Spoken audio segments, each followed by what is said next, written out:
Bismillahirrahmanirrahim.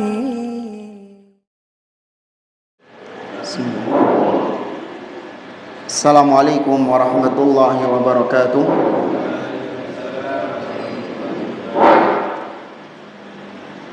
Innal hamdalillah nahmaduhu wa nasta'inuhu wa nastaghfiruh wa na'udzu billahi ta'ala min shururi anfusina wa min sayyiati a'malina. Man yahdihillahu fala mudilla lahu wa man yudlil fala hadiyalah. Wa ashhadu an la ilaha illallah wahdahu la syarika lah wa ashhadu anna Muhammadan abduhu wa rasuluh. Ya ayyuhalladzina amanu taqullaha haqqa tuqatih wa la tamutunna illa wa antum muslimun. Ya ayyuhan nasu taqu rabbakumul ladzi khalaqakum min nafsin wahidah wa khalaqa minha zawjaha wa batha minhuma rijalan katsiran wa nisaa'a wattaqullaha alladzi tasaaluna bihi wal arham innallaha kana 'alaikum raqiba. Ya ayyuhalladzina amanu taqullaha wa qulu qawlan sadida yuslih lakum a'malakum wa yaghfir lakum dhunubakum wa may yuti'illaha wa rasulahu faqad faza fawzan 'azima. Amma ba'd. Fa inna asdaqal hadithi kitabullah wa khairal hadi hadi Muhammadin sallallahu alaihi wasallam wa syarrul umuri muhdatsatuha wa kullu muhdatsatin bid'ah wa kullu bid'atin dhalalah wa kullu dhalalatin finnar. Ma'asyiral muslimin, ikhwani fillah wa akhwati rahimani wa rahimakumullah. Alhamdulillah, segala puji bagi Allah subhanahu wa ta'ala yang karena limpahan nikmat dan taufiknya kita di pagi hari ini dipertemukan oleh Allah subhanahu wa ta'ala di dalam salah satu taman dari taman-taman surga yang ada di dunia, yaitu majelis ilmu.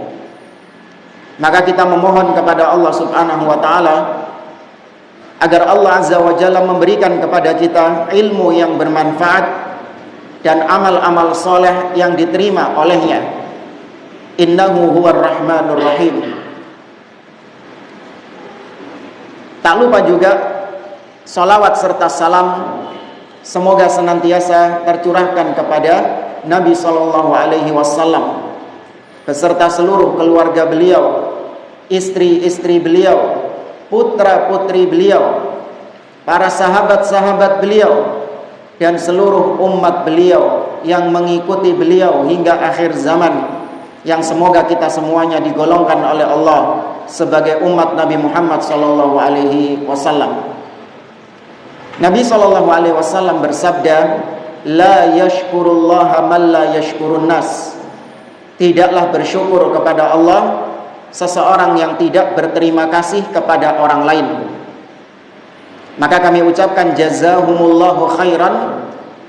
Semoga Allah subhanahu wa ta'ala membalas kebaikan-kebaikan yang berlipat bagi orang-orang yang berjasa, yang ikut andil di dalam terselenggaranya kajian di pagi hari ini, terutama kepada DKM Masjid Al-Jariyat dan orang-orang lain yang saya tidak tahu siapa mereka, namun saya yakin Allah azza wa jalla maha mengetahui dan maha memberikan balasan kepada mereka.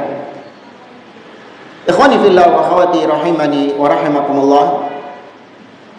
Setiap kali kebenaran nampak, setiap kali al-haq menyebar di tengah-tengah manusia, dikenal oleh manusia, maka syaitan dan bala tentaranya berusaha untuk menghalangi manusia dari kebenaran tersebut. Syaitan dan bala tentaranya, iblis dan bala tentaranya berusaha untuk mematikan, memadamkan dakwah hak, sehingga manusia tidak lagi mengenal kebenaran, sehingga manusia berpaling dari kebenaran tersebut. Demikian sunnatullah yang telah Allah berlakukan.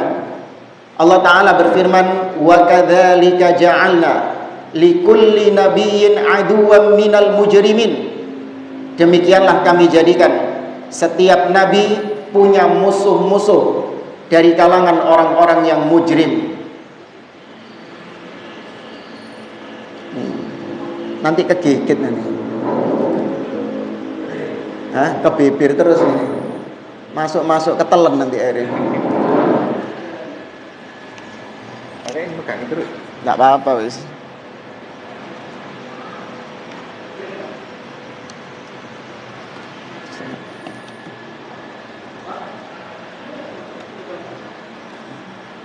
Ya, jazakallah khair. Terus baik, kita ulangi.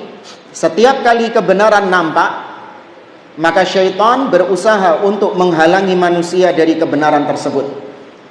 Allah berfirman dalam surah Al-An'am, wa kadzalika ja'alna likulli nabiyyin aduwan syayatinal insi wal jin yuhi ba'duhum ila ba'din zukhrufal qawli ghurura. Demikianlah kami jadikan setiap nabi memiliki musuh-musuh berupa setan-setan dari kalangan jin dan manusia. Mereka membisikkan, sebagian mereka membisikkan kepada sebagian yang lain dengan kalimat-kalimat yang indah, yang menipu manusia, memalingkan manusia dari jalan Allah Subhanahu wa ta'ala. Dan kita dapati di zaman sekarang demikian yang dilakukan oleh iblis dan bala tentaranya dari kalangan syaitan jin dan setan manusia.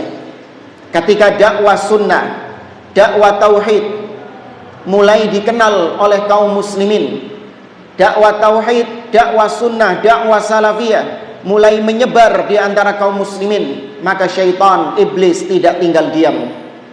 Mereka berusaha untuk menghalangi manusia dari dakwah tauhid, menghalangi manusia dari dakwah sunnah. Dengan cara apa?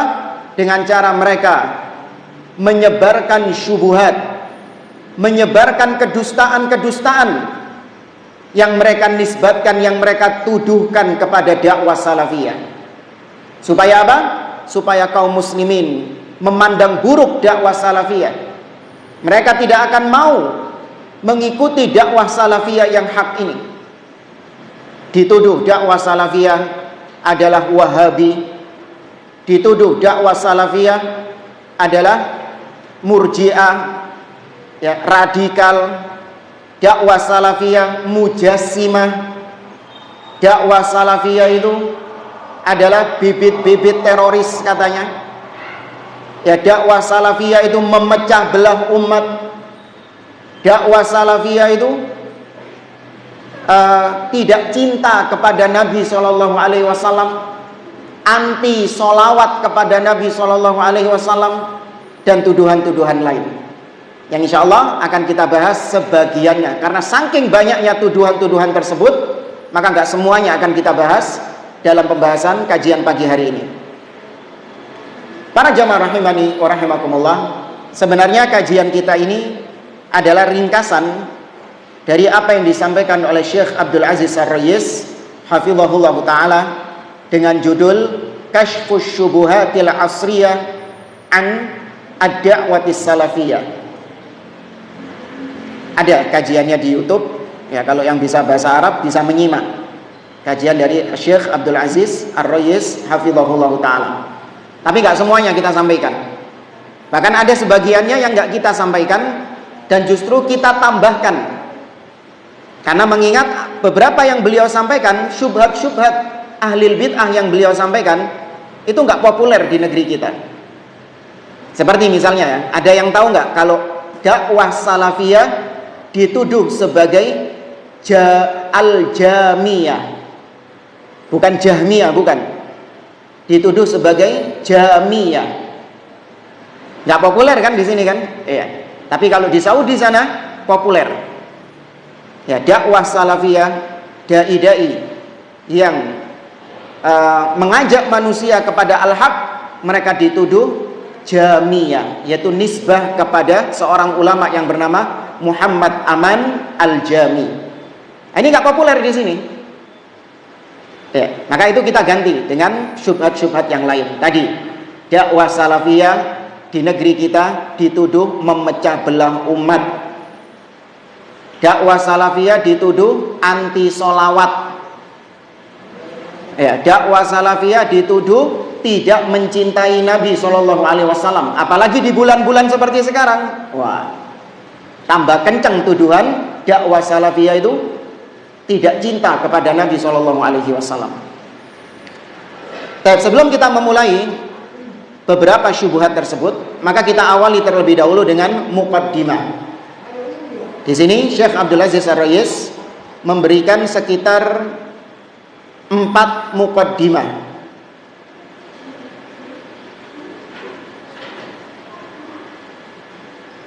Ya, kalau nggak salah memberi 4 muqaddimah. Baik, langsung saja muqaddimah yang pertama. Kata Syekh Abdul Aziz Ar-Rayis hafizahullah taala, beliau mengatakan al-ismatu fis salafiyah wa laysat fi afradis salafiyyin.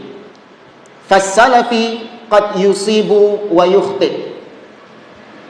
Yang harus kita pahami bersama bahwa maksum gak mungkin salah itu adalah konsep dalam manhaj salaf.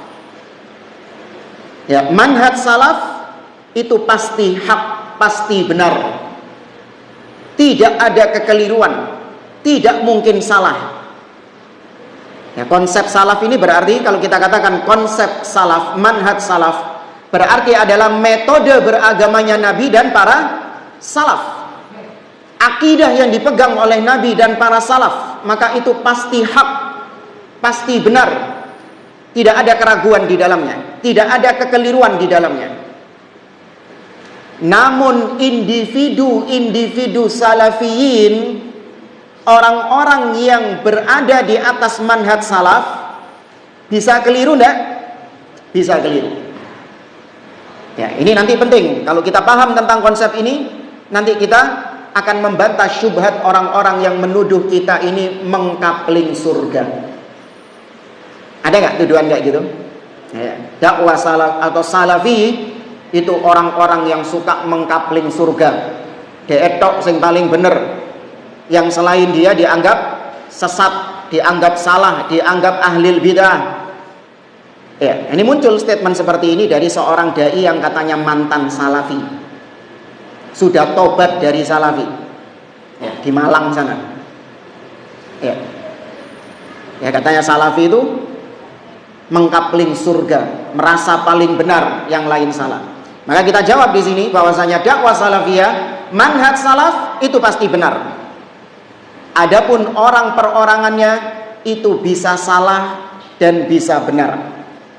Nabi atau Imam Malik bin Anas rahimahullahu taala pernah mengatakan, kullu qaulin yukhad wa yutrak illa sahibu hadzal qabr. Semua pendapat bisa diambil dan bisa ditolak, siapapun dia, kecuali pendapat atau ucapan orang yang dikubur ini. Beliau menunjuk kuburnya siapa? Rasul Shallallahu Alaihi Wasallam. Ya, maka siapapun itu bisa salah, bisa keliru. Ucapannya bisa kita terima dan bisa kita tolak, kecuali Nabi Shallallahu Alaihi Wasallam. Maka kata beliau, lidzalika la yuhtaju 'ala salafiyah bi khata'i fardin min afradiha kama la yuhtaju 'alal islam bi khata'i fardin minal muslimin. Maka nggak boleh seseorang menyandarkan kepada dakwah salafiyah dengan maka nggak boleh kalau ada seorang salafi yang keliru, yang salah, yang berbuat dosa, maka nggak boleh kekeliruannya ini dinisbatkan kepada manhaj as-salaf. Bisa dipahami nggak maksudnya? Ada seorang salafi, oknum, keliru, berdosa, berbuat salah, bermaksiat misalnya, maka kekeliruannya tidak boleh dinisbatkan kepada manhaj salafnya. Sebagaimana kalau ada seorang muslim berbuat salah, Boleh nggak kesalahannya kita sandarkan kepada agama Islamnya? Nggak boleh. Maka dakwah salafiyah berlepas diri dari kekeliruan oknum-oknum yang melakukan kesalahan dan kekeliruan. Manhaj salaf berlepas diri. Sebagaimana agama Islam berlepas diri dari seorang muslim yang berbuat salah, berbuat keliru. Paham jamaah? Kok antum bingung gitu? Bisa dipahami ya? Gampang kan? Ya. Kemudian muqaddimah yang kedua, al-intisabu ila salafiyah la tazkiyatun bin nafsi bal litamayuz. Kata beliau, menisbatkan diri kepada dakwah salafiyah, menisbatkan diri kepada manhaj salaf, itu bukan berarti maknanya merasa suci, merasa bersih dari dosa. Enggak. Menisbatkan diri kepada manhaj salaf itu tujuannya adalah untuk tamayuz, tamyiz, membedakan diri dengan ahli bid'ah. Saya ulangi. Seorang menisbatkan diri kepada manhaj salaf dengan mengatakan saya salafi. Hah? Seorang menisbatkan diri kepada manhaj salaf dengan dia mengatakan ana salafi. Apakah ini adalah bentuk tazkiyatun nufus, menganggap diri suci? Tidak. Ketika seorang mengatakan ana salafi, itu dalam rangka untuk membedakan diri dengan ahli bid'ah. Allah Ta'ala mengatakan liyamizallahul khabitha minat thayyib, agar Allah membedakan antara yang buruk dengan yang baik. Fahuwa liyu'raf al-haq wa ahlu fayattabi'u wa liyu'rafil batil wa ahluhu fayajtanibu. Seorang ketika dia menisbatkan diri kepada manhaj salaf, itu tujuannya adalah supaya manusia mengenal mana yang hak dan mana orang-orang yang di atas kebenaran, supaya diikuti sama manusia kebenaran itu. Dan supaya orang-orang yang batil dikenal kebatilannya, supaya mereka manusia menjauh dari kebatilannya tersebut. Kalau tidak dibedakan, wis talah, gak usah onok salafi, ahli bid'ah, gak usah, wis kabeh pokoknya muslim. Kira-kira orang-orang paham, orang-orang bisa membedakan gak mana yang hak dan mana yang batil? Gak bisa. Maka harus ada namanya tamayuz, membedakan diri dengan ahli bid'ah. Dengan kita menisbatkan cara beragama kita dengan cara beragamanya para salaf, kita mengatakan ana salafi. Sekali lagi bukan dalam rangka kita menyombongkan diri, menganggap diri pasti suci, pasti benar, pasti masuk surga, enggak.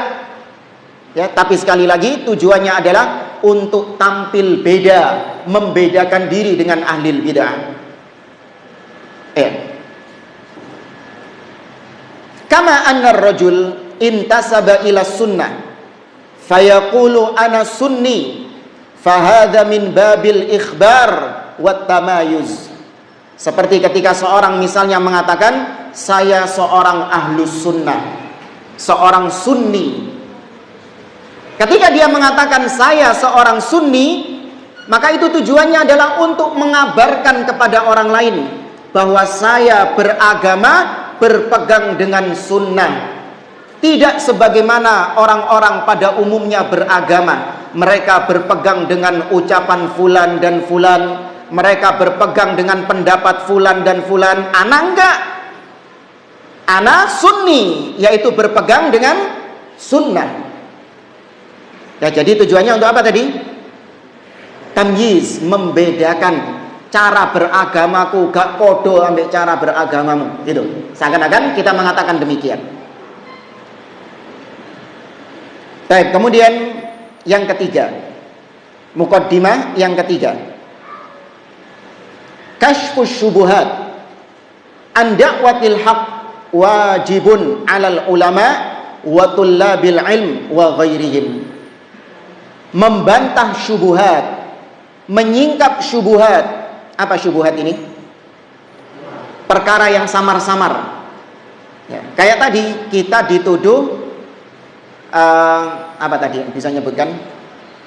Ahlus sunnah dituduh memecah belah umat Islam. Ini masih remang-remang ini. Apa maksudmu memecah belah ini? Karena di satu sisi ada makna yang benar, tapi di sisi lain ada makna yang keliru. Maka kewajiban seorang ulama, seorang alim yang memiliki ilmu, atau seorang penuntut ilmu, maka kewajibannya adalah menyingkap syubhat tersebut. Ya, syubhat ini ibarat sesuatu yang masih berkabut, sesuatu yang samar-samar, sesuatu yang masih ngeblur. Maka oleh para ulama disingkap sehingga menjadi jelas, menjadi terang benderang syubhat itu. Ya, maka ini hukumnya wajib bagi para ulama. Lidzalika ishtahara ahlus sunnah as-salafiyyin birrududi 'alal mukhalifin. Oleh karenanya ahlus sunnah salafiyun itu dikenal, mereka itu suka membantah orang-orang yang menyimpang, suka membantah orang-orang yang sesat, menyimpang dari jalan kebenaran. Itu menjadi ciri khas ahlus sunnah, menjadi ciri khasnya dakwah salafiyah. Ya, mereka dikenal apa? Enggak diam dengan penyimpangan, tidak tinggal diam dengan syubhat. Di mana ada syubhat, maka pasti di situ ada seorang ahlus sunnah, pasti ada seorang salafi yang membantah penyimpangan-penyimpangan tersebut. Enggak akan tinggal diam ahlus sunnah dengan penyimpangan-penyimpangan. Fama aktsara kutubihim fir raddi 'alal mukhalif bal inna ba'dha a'immatis sunnah lam yu'raf lahu minal kutub illa ma kana raddan 'alal mukhalifin. Kata beliau, coba lihat kitab-kitab yang ditulis oleh para ulama ahlus sunnah. Betapa banyak kitab-kitab yang mereka tulis dalam rangka membantah ahlil bid'ah, dalam rangka membantah penyimpangan-penyimpangan. Bahkan terkadang ada seorang ulama yang dia tidak dikenal kecuali karya-karyanya yang berupa bantahan-bantahan kepada ahlil bid'ah. Seperti siapa? Syekhul Islam Ibnu Taimiyah rahimahullah ta'ala. Ya, beliau membantah Syiah Rafidhah dalam kitabnya Minhaj As-Sunnah An-Nabawiyah. Beliau membantah orang-orang aqlaniyun, para penuhan akal, dalam kitabnya Dar'u Ta'arudil Aql wan Naql. Ya, beliau juga membantah orang-orang Asy'ariyah dan yang semisal dengannya dalam kitabnya Al-Hamawiyah atau dalam kitabnya At-Tadmuriyah. Ya, beliau juga membantah orang-orang Nasara dalam kitabnya Al-Jawabus Sahih liman baddala dinal masih. Maka Syekhul Islam Ibnu Taimiyah dikenal sebagai ulama melalui karya-karyanya yang berupa apa? Bantahan-bantahan terhadap orang-orang yang menyimpang.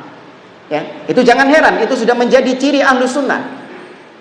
Ya, cuman sebagian sekarang orang-orang yang mengaku berada di atas manhaj salaf, mereka merasa asing, merasa aneh, merasa gerah dengan bantahan-bantahan kepada ahlul bid'ah. Ya, salafi kok gini sih?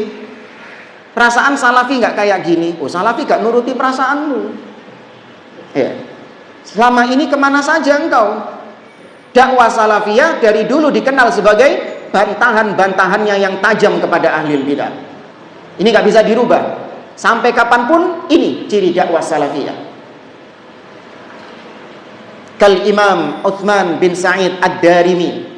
Selain Syekhul Islam Ibnu Taimiyah, ada nama lain seperti Al-Imam Ad-Darimi. Beliau punya kitab bantahan terhadap Bishr Al-Marisi, seorang tokoh ahli bid'ah di zamannya. Raddud Darimi ala Bishr Al-Marisi. Bantahan Ad-Darimi kepada Bishr Al-Marisi. Ya, dan ulama-ulama yang lain. Bal innahum qad yatawaraduna 'ala rajulil wahid bi akthar min raddin kama hasala li Dawud ibn Jirjis. Kata beliau, bahkan terkadang ya, ada satu orang ahli bid'ah, satu orang penyesat umat, tapi ulama-ulama yang bantah lebih dari satu orang. Gerudukan bantah orang ini. Ya, seperti misalnya yang paling populer, Sayyid Qutb.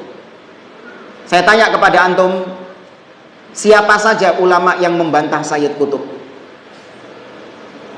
Hah? Satu orang? Dua orang? Wake gerudukan. Ya, satu orang tapi dibantah, ya, dihilangkan syubhat-syubhatnya, dibantah syubhat-syubhatnya oleh banyak para ulama. Ya, ini sudah menjadi perkara yang berjalan di tengah Ahlus Sunnah wal Jamaah. Wa huwa minal amri bil ma'ruf wan nahyi 'anil munkar. Membantah ahli bid'ah itu termasuk amar ma'ruf nahi munkar, yang mana Allah Azza wa Jalla memuji umat ini. Allah Azza wa Jalla menjadikan umat ini sebagai umat terbaik disebabkan karena mereka kuntum khaira ummatin ukhrijat linnas. Kalian adalah umat terbaik yang Allah munculkan kepada manusia. Teruskan ayatnya. Kenapa kita menjadi umat yang terbaik? Ta'muruna bil ma'ruf wa tanhauna 'anil munkar. Karena kalian mengajak kepada yang ma'ruf dan mengingkari kemungkaran. Ya, Syekh Abdul Malik Ramadhani, salah seorang ulama Ahlus Sunnah Salafi dari Madinah, meskipun beliau aslinya dari Aljazair, cuman beliau sekarang menetap di Madinah. Dalam kitabnya Situd Durar min Usuli Ahlil Athar, atau 6 pilar dakwah salafiyah, salah satunya beliau mengatakan ar-raddu 'alal mukhalif minal amri bil ma'ruf wan nahyi 'anil munkar. Membantah orang-orang yang menyimpang itu termasuk amar ma'ruf nahi munkar. Bahkan Syekhul Islam Ibnu Taimiyah mengatakan ar-raddu 'alal mukhalif mujahid fi sabilillah. Orang yang membantah ahli bid'ah itu seperti orang yang berjihad di jalan Allah Subhanahu wa taala. Dia berjihad dengan ilmunya untuk menyelamatkan kaum muslimin dari kesesatan-kesesatan ahli bid'ah tersebut. Wa bihadza tudriku khata man yaqul innar radda 'alal mukhalif muqassin lil qulub. Dari sinilah kita tahu kekeliruan sebagian orang yang mengatakan wahai fulan, membantah ahli bid'ah, dikit-dikit membantah ahli bid'ah, itu bisa membuat hati mengeras katanya. Ya, ada ucapan sebagian orang seperti itu. Mereka sama sekali nggak mau ada bantahan-bantahan. Ya, mereka maunya adem ayem, ya kan, tenang, damai, tentrem, sentosa, bahagia. Ya, nggak mau cari ribut-ribut. Ya, maka kita jawab, loh enggak, kita membantah ini bukan cari ribut, tapi membantah ahli bid'ah ini memang bagian dari apa? Din, bagian dari agama. Seandainya memang Allah tidak memerintahkan demikian, tidak akan kita lakukan bantahan kepada ahli bid'ah. Tidak akan ada ulama-ulama yang susah-susah menulis bantahan kepada ahli bid'ah kalau bukan karena Allah yang memerintahkan, kalau bukan karena Nabi yang memerintahkan untuk amar ma'ruf nahi munkar. Ya, maka kata beliau, ada orang-orang yang menuduh membantah itu bisa menyebabkan hati kita menjadi keras katanya. Ya, maka dijawab oleh beliau, sahih. Man akhadha Qur'anahu wa akhadha yataladzat bitilawatihi aw khala bi dzikrillah wa du'ai qad yajid fi qalbihi riqqatan wa inkisaran la yajiduha man yaruddu 'alal mukhalif.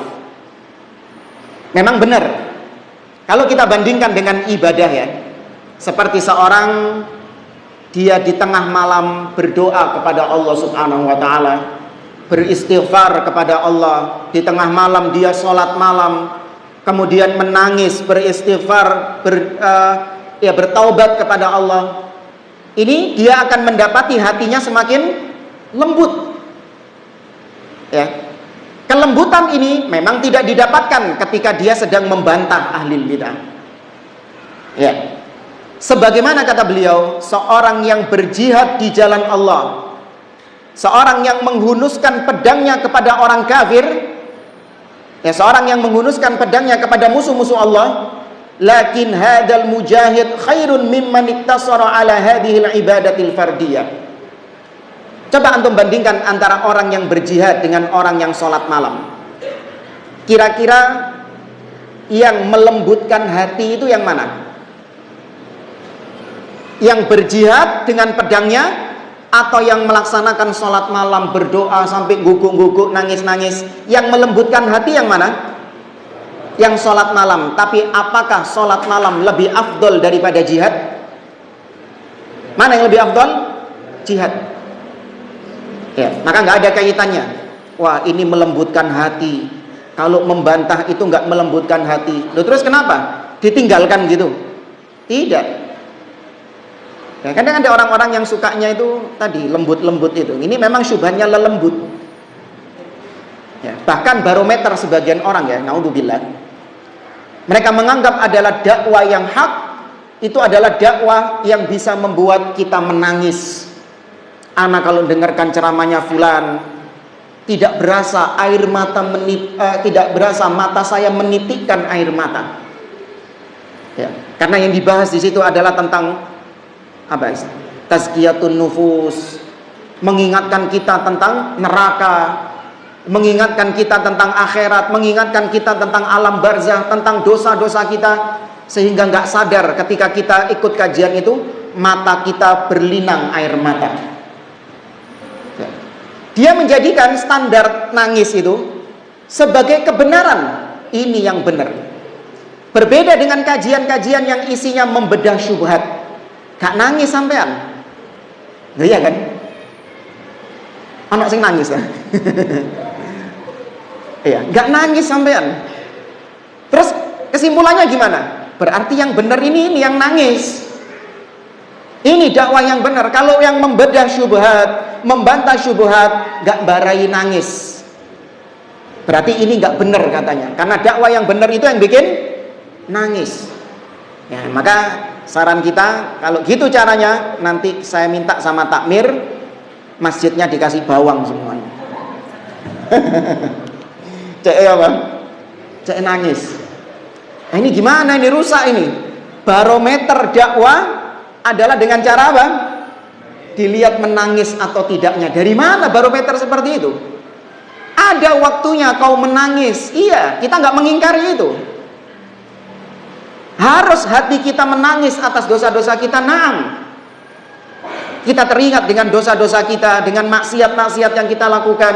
Kita takut akan siksa Allah Subhanahu wa taala. Nangis, nangis. Tapi jangan kemudian itu dijadikan sebagai barometer kebenaran dalam berdakwah. Oh, iki dakwah ini garai wong nangis, berarti iki bener dakwah. Wah, iki dakwah kenceng terus iki. Ya, ustadznya melotot terus ini, mencurang terus iki. Gak ono nangis-nangis blas. Oh, iki berarti ngawur iki dakwah ini. Itu kondi. Dari mana seperti itu barometernya itu? Ya, maka hati-hati dengan syubhat para syaitan memalingkan manusia dari jalan Allah Subhanahu wa taala. Kemudian syubhat muqaddimah yang keempat. Kata beliau, namanya syubhat itu secara umum ada 3 model. Ya, namanya syubhat secara umum ada 3 model. Yang pertama, an yukadzab ala ahlil haq wa yunsab ilaihim ma lam yaquluhu. Model yang pertama adalah ahlil bid'ah itu berdusta bahwasanya salafi itu begini, begini, dan begini. Padahal salafi gak pernah mengatakan seperti itu. Ya, ini cara yang pertama. Mereka ini memalingkan manusia dari dakwah salafiyah, memalingkan manusia dari kebenaran dengan cara mereka berdusta. Ya, dan dustanya itu mereka tuduhkan kepada dakwah salafiyah. Seperti misalnya apa yang dilakukan oleh Ibnu Battutah. Siapa Ibnu Battutah? Ar-Rahil, seorang traveler. Ya, dia ini dikenal suka keliling-keliling dunia, ya, berjalan dari satu negeri ke negeri yang lain. Kemudian dia jadikan sebagai kitab, ditulis perjalanannya itu. Dia menulis ketika dia sampai di Damaskus, dia menghadiri khutbah Jumat, menghadiri Jumatan, yang mana ketika itu yang berkhutbah adalah siapa? Syekhul Islam Ibnu Taimiyah rahimahullah. Dan dia menceritakan bahwasanya Syekhul Islam menyamakan sifat Allah dengan dirinya, yaitu tasybih, menyerupakan Allah dengan dirinya. Dia mengatakan, Syekhul Islam berkata ketika khutbah ini bahwasanya Allah turun seperti turunku dari mimbar Jumat ini. Kemudian Ibnu Taimiyah turun katanya. Ini disandarkan kepada Ibnu Taimiyah. Maka kata para ulama, ini dusta. Dan ini memang kebiasaan ahli bid'ah. Mereka memunculkan kedustaan, kemudian kedustaan ini dilemparkan kepada ahlus sunnah, kepada dakwah salafiyah. Dibantah oleh para ulama bahwasanya Syekhul Islam ketika hari di mana Ibnu Battutah tiba di Damaskus, Syekhul Islam sudah berada di mana? Sudah ada di penjara. Dan beliau tidak keluar dari penjara itu sampai beliau wafat rahimahullah ta'ala. Maka mustahil dia melihat Ibnu Taimiyah berkhutbah di Damaskus di tanggal dia datang di Damaskus itu. Dusta. Ini salah satu contoh saja. Dan contoh-contoh yang lain banyak. Ya, ahli bid'ah berdusta atas nama ahlus sunnah. Baik, ini yang pertama ya. Syubhatnya ahli bid'ah yang pertama, berdusta, kemudian dustanya ini dituduhkan kepada ahlus sunnah. Baik, maka kalau kita mendapati ada kedustaan seperti ini, harus kita luruskan. Ya, harus kita luruskan kedustaannya tersebut, bahwasanya nggak benar, apa yang kau tuduhkan itu nggak benar. Yang benar adalah begini, gitu. Kemudian yang kedua, syubhat yang kedua, annahum ya'tuna bi amrin qad mazaju fihi bainal haqqi wal batil. Syubhat yang kedua, senjatanya ahli bid'ah untuk memalingkan manusia dari jalan Allah adalah mereka mencampur adukkan antara yang hak dengan yang batil. Ya, mereka mencampur adukkan antara yang hak dan yang batil. Yaitu mereka sering mendatangkan kalimat-kalimat yang sifatnya mujmal. Apa mujmal? Global, umum. Yang dari satu sisi itu benar, tapi dari sisi yang lain itu batil. Contoh, nanti akan kita perjelas.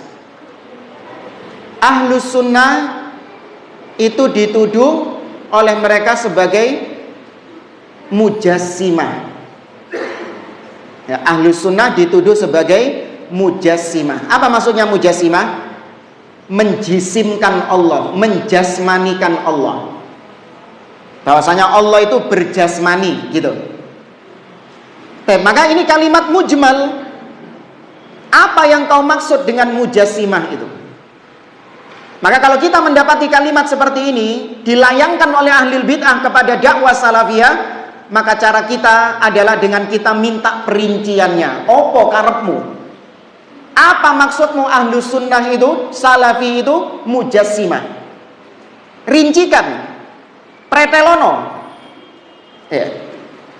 Kalau dia mengatakan ahlus sunnah, salafiyin itu mujassimah, maksudnya adalah kalian itu menjasmanikan Allah, yaitu kalian menyerupakan Allah dengan makhluk. Kalian mengatakan Allah punya tangan, kan berarti menjasmanikan Allah. Tangan Allah sama seperti tangan makhluk. Kalian mengatakan Allah punya wajah, berarti kalian menyamakan wajah Allah dengan wajah makhluk. Maka kalau ini yang kalian tuduhkan dengan kalimat mujassimah, maka kita tolak. Enggak. Ya, ahlus sunnah tidak pernah menyerupakan Allah dengan makhluk. Ya, ahlus sunnah nggak pernah mengatakan wajah Allah sama dengan wajah makhluk, tangan Allah sama dengan tangan makhluk. Ya, kalam Allah sama dengan kalam makhluk. Apakah ahlu sunnah pernah mengatakan demikian? Tidak. Namun kalau yang kalian maksud ahlu sunnah mujassimah adalah ahlu sunnah menetapkan sifat-sifat Allah sebagaimana yang Allah tetapkan di dalam Al-Quran dan Sunnah, tanpa ditakwil, tanpa diselewengkan maknanya. Yakni maksudnya ahlu sunnah, kalau Allah mengatakan punya tangan, ahlu sunnah juga menetapkan Allah punya tangan. Tapi tangan Allah tidak sama dengan tangan makhluk. Itu tangan yang hakiki. Ketika ahlu sunnah mendapati Allah mengatakan punya wajah, kata Allah subhanahu wa ta'ala, wa yabqa wajhu rabbika dzul jalali wal ikram, maka ahlu sunnah menetapkan Allah punya wajah yang hakiki, sebenar-benarnya wajah, namun tidak sama wajah Allah dengan wajah makhluk. Kalau itu yang kalian maksud, na'am, iya, kita menetapkan sifat Allah sebagaimana yang Allah kabarkan di dalam Al-Quran dan sebagaimana yang dikabarkan oleh Nabi SAW. Kita tetapkan apa adanya seperti itu, tidak kita takwilkan ke makna yang lain. Namun kita meyakini sifat-sifat Allah tidak sama dengan sifat-sifat makhluk, dan tidak boleh bertanya bagaimananya sifat Allah tersebut. Ya. Paham jemaah? Ya. Kemudian yang ketiga, di antara syubhatnya ahlul bid'ah, yaitu yunsab ahlul batil li ahlil haq qawlan haqqan qad dalla alaihi alkitabu was sunnah wa sabilus salaf.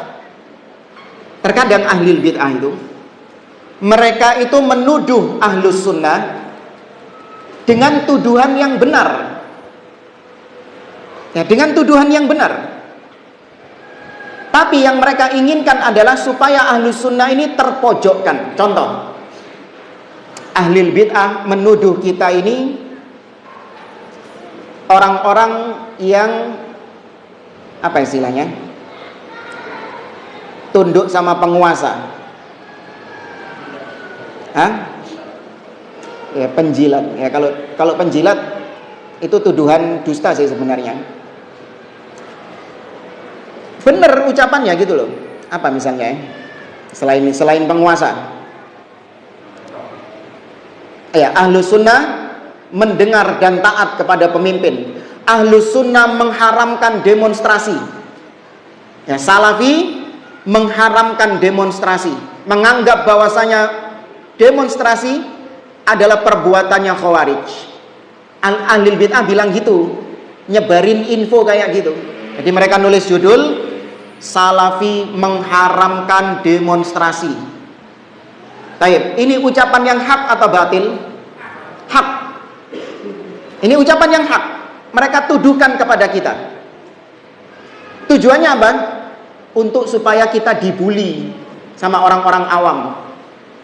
Ya, demo kok dilarang, ya kan? Kan demo ini difasilitasi sama pemimpin. Demo itu adalah alat demokrasi. Kok dilarang sama salafi? Ya. Maka kalau kita mendapati syubhat seperti ini, kata beliau, fa inna mithla hadza yathbut au yuthabbit as-salafi wala yataza'za. Kalau Anda mendapati ahlul bid'ah menuduh ahlus sunnah dengan tuduhan yang hak, maka ahlus sunnah wajib mengiyakan hal tersebut dan tidak boleh ragu. Ojo isin, ya, jangan isin, jangan malu, ya, harus ditegaskan. Yaqul na'am, iya, hadza dinullah. Katakan kepada dia, iya, itu agama Allah subhanahu wa ta'ala. Atau contoh yang lain, salafi itu mengatakan Tuhannya di atas langit. Ada ahli bid'ah bilang gitu, Tuhannya salafi itu di atas langit. Apa jawaban antum? Naam, iya, gak boleh ragu. Jangan ngeles ke sana ke sini. Unda, ndak ngono maksudnya. Cek gak diserang sama, cek gak dibully ambil ahli bid'ah. Kok gitu, ente salah paham ente. Sebenarnya kita ini juga gitu. Akhirnya jadi lembek, gitu loh. Jadi antum bayangkan ini ada ahli bid'ah banyak. Kemudian ada satu orang ahli bid'ah mengatakan kepada anda, nih salafi ini mengatakan Tuhan di langit. Antum ada di majelisnya ahli bid'ah, konco-konconya antum, teman-temannya antum ahli bid'ah semuanya. Meyakini Allah di mana-mana, antum ijenan mengatakan Allah di atas. Ketika antum dibilang seperti itu, apa yang antum lakukan? Iya, tegaskan. Iya, gitu. Jangan malu-malu. Gak ngono kok. Iya, cek gak dibully, biar gak diserang sama teman-temannya gitu. Gak ngono. Ente salah paham. Jangan melembek. Ya, tapi tegaskan, na'am, iya. Hadza dinullah. Memang demikian apa yang Allah firmankan. Ya, kata beliau memang demikian yang Allah firmankan. Kita adalah hamba-hamba Allah dan kita hanya diperintahkan untuk mengimani apa yang Allah firmankan. Apa yang Allah firmankan kita imani, dan Allah mengatakan bahwa Dia di atas.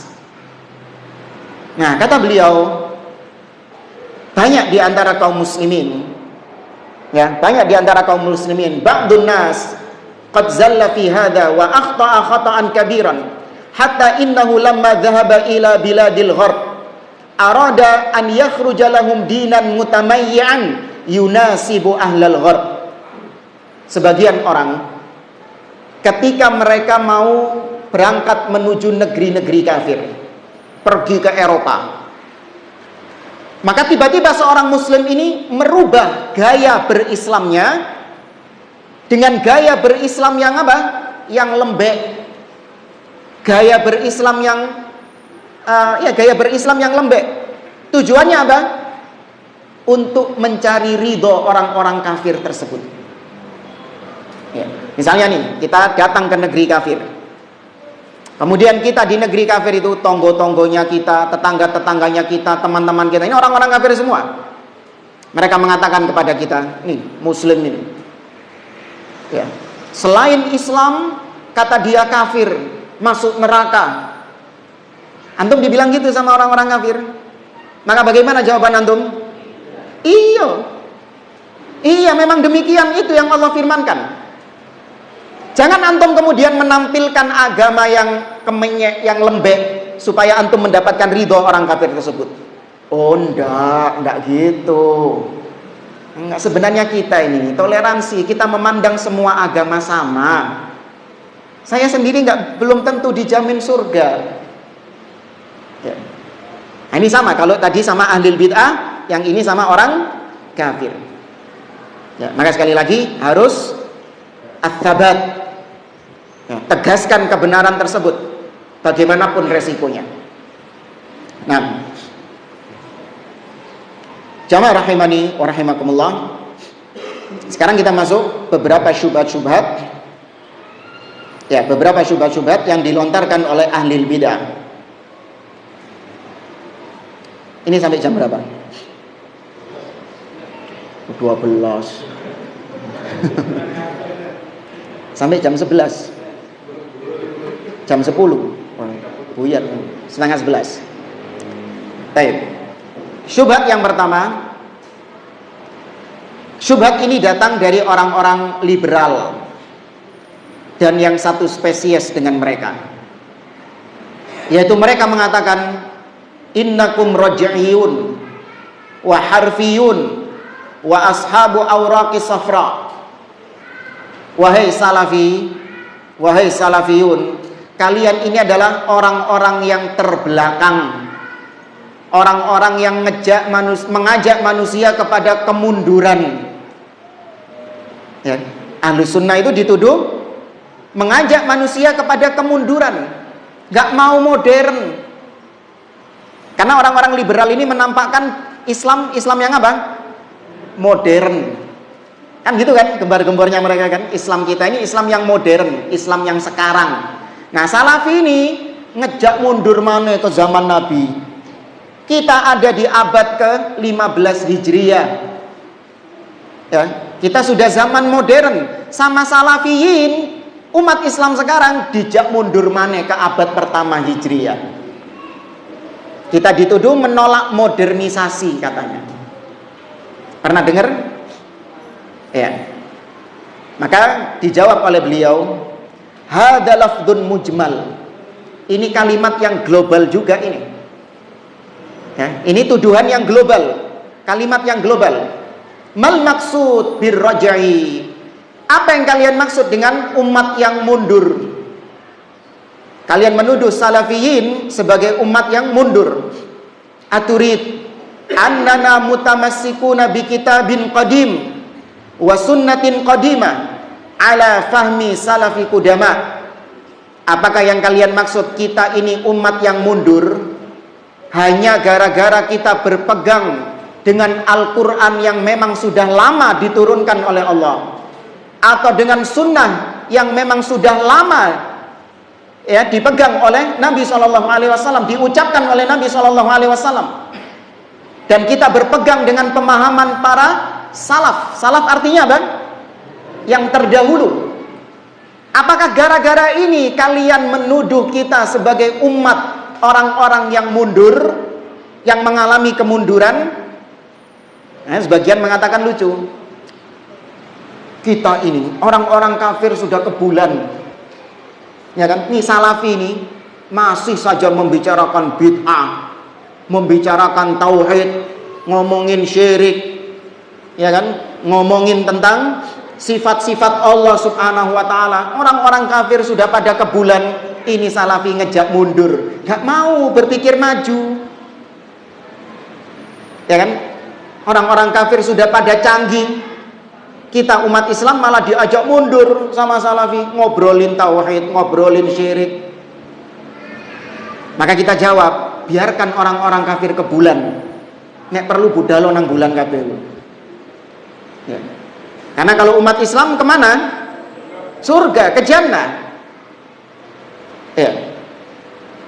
Maka kalau gara-gara kita berpegang dengan sunnah, berpegang dengan Al-Quran, berpegang dengan pemahaman para salaf, kita dianggap sebagai orang-orang yang mengalami kemunduran, maka kita jawab na'am, iya. Kita tidak mengingkari hal tersebut. Kalau itu yang kalian maksud, kita ini mundur. Tapi kata beliau, apabila yang kalian maksud kita mengalami kemunduran adalah bahwasanya kalian menuduh salafiyin melarang modern secara total, maka itu dusta. Ya, Ahlus Sunnah tidak pernah melarang taqaddum, ya modern, ya tidak pernah melarang kemajuan zaman, tidak pernah melarang teknologi, ya tidak pernah melarang kaum muslimin untuk belajar ilmu-ilmu modern, nggak ada. Ya, hanya saja kemodernan tersebut tidak sampai menjadikan kaum muslimin berpaling dari tauhidnya, berpaling dari syariatnya, berpaling dari agamanya. Adapun yang diinginkan sama orang-orang liberal, modern di sini adalah dengan cara meninggalkan apa? Meninggalkan akidah, meninggalkan tauhid, bahkan meninggalkan syariat. Ya, pakaian antum ini pakaian yang sudah apa? Ketinggalan zaman. Ya, apalagi wanita-wanita yang menutup aurat, itu dianggap pakaian yang sudah nggak modern. Yang modern adalah dengan pakaian apa? Pakaian terbuka, yang menampakkan aurat. Nah, itu pakaian modern. Itu modern yang diinginkan sama orang-orang liberal. Kalau modern seperti itu yang diinginkan sama orang-orang liberal, maka kita terima atau kita tolak? Kita tolak. Enggak. Ya, sakarepmu, mau menuduh kita mundur sakarepmu. Kalau modern seperti itu yang kalian maksud, kita tolak. Enggak. Ya, adapun modern-modern yang memang sifatnya mubah, tidak bertentangan dengan syariat, maka Ahlus Sunnah, dakwah salafiyah tidak pernah mengharamkan hal tersebut. Karena kaidahnya dalam beragama, kaidahnya dalam masalah dunia, hukum asalnya apa? Mubah, kecuali yang diharamkan oleh syariat. Ya, ini bantahan bagi tuduhan yang pertama, yaitu mereka menuduh kita umat yang mengajak kaum muslimin mundur ke belakang.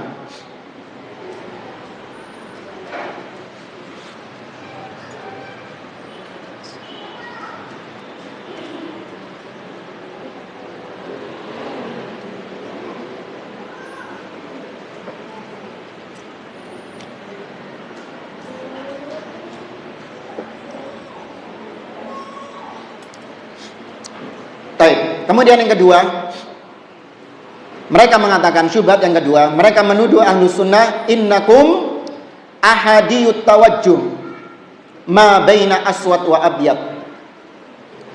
Mereka menuduh Ahlus Sunnah itu intoleran.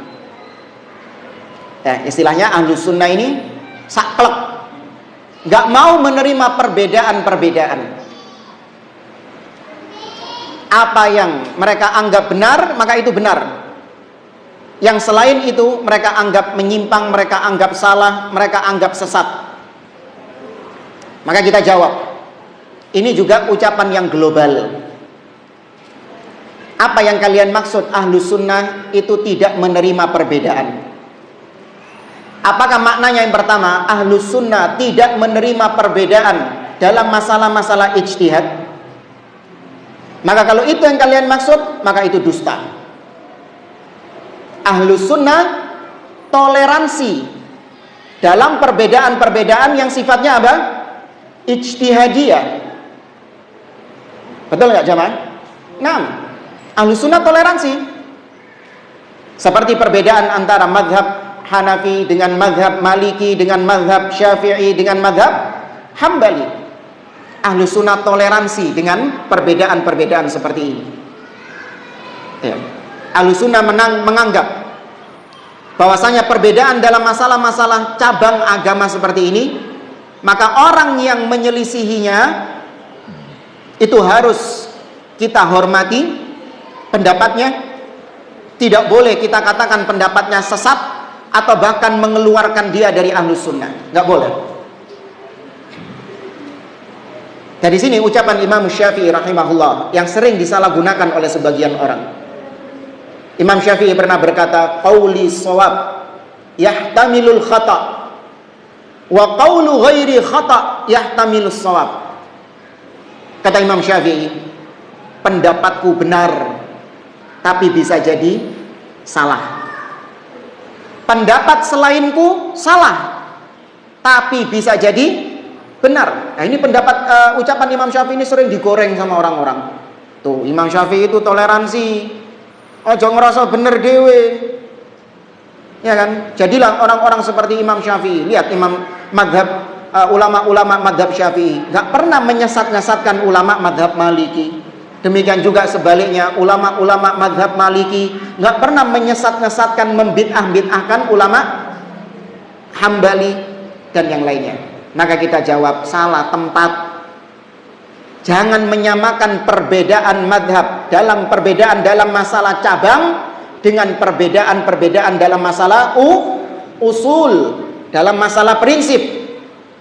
Kalau dalam masalah prinsip agama, iya, Ahlus Sunnah intoleran, tidak memandang, tidak menerima perbedaan. Ya, intoleran di sini kemudian bukan berarti barbar loh, awas loh. Bahkan jamaah,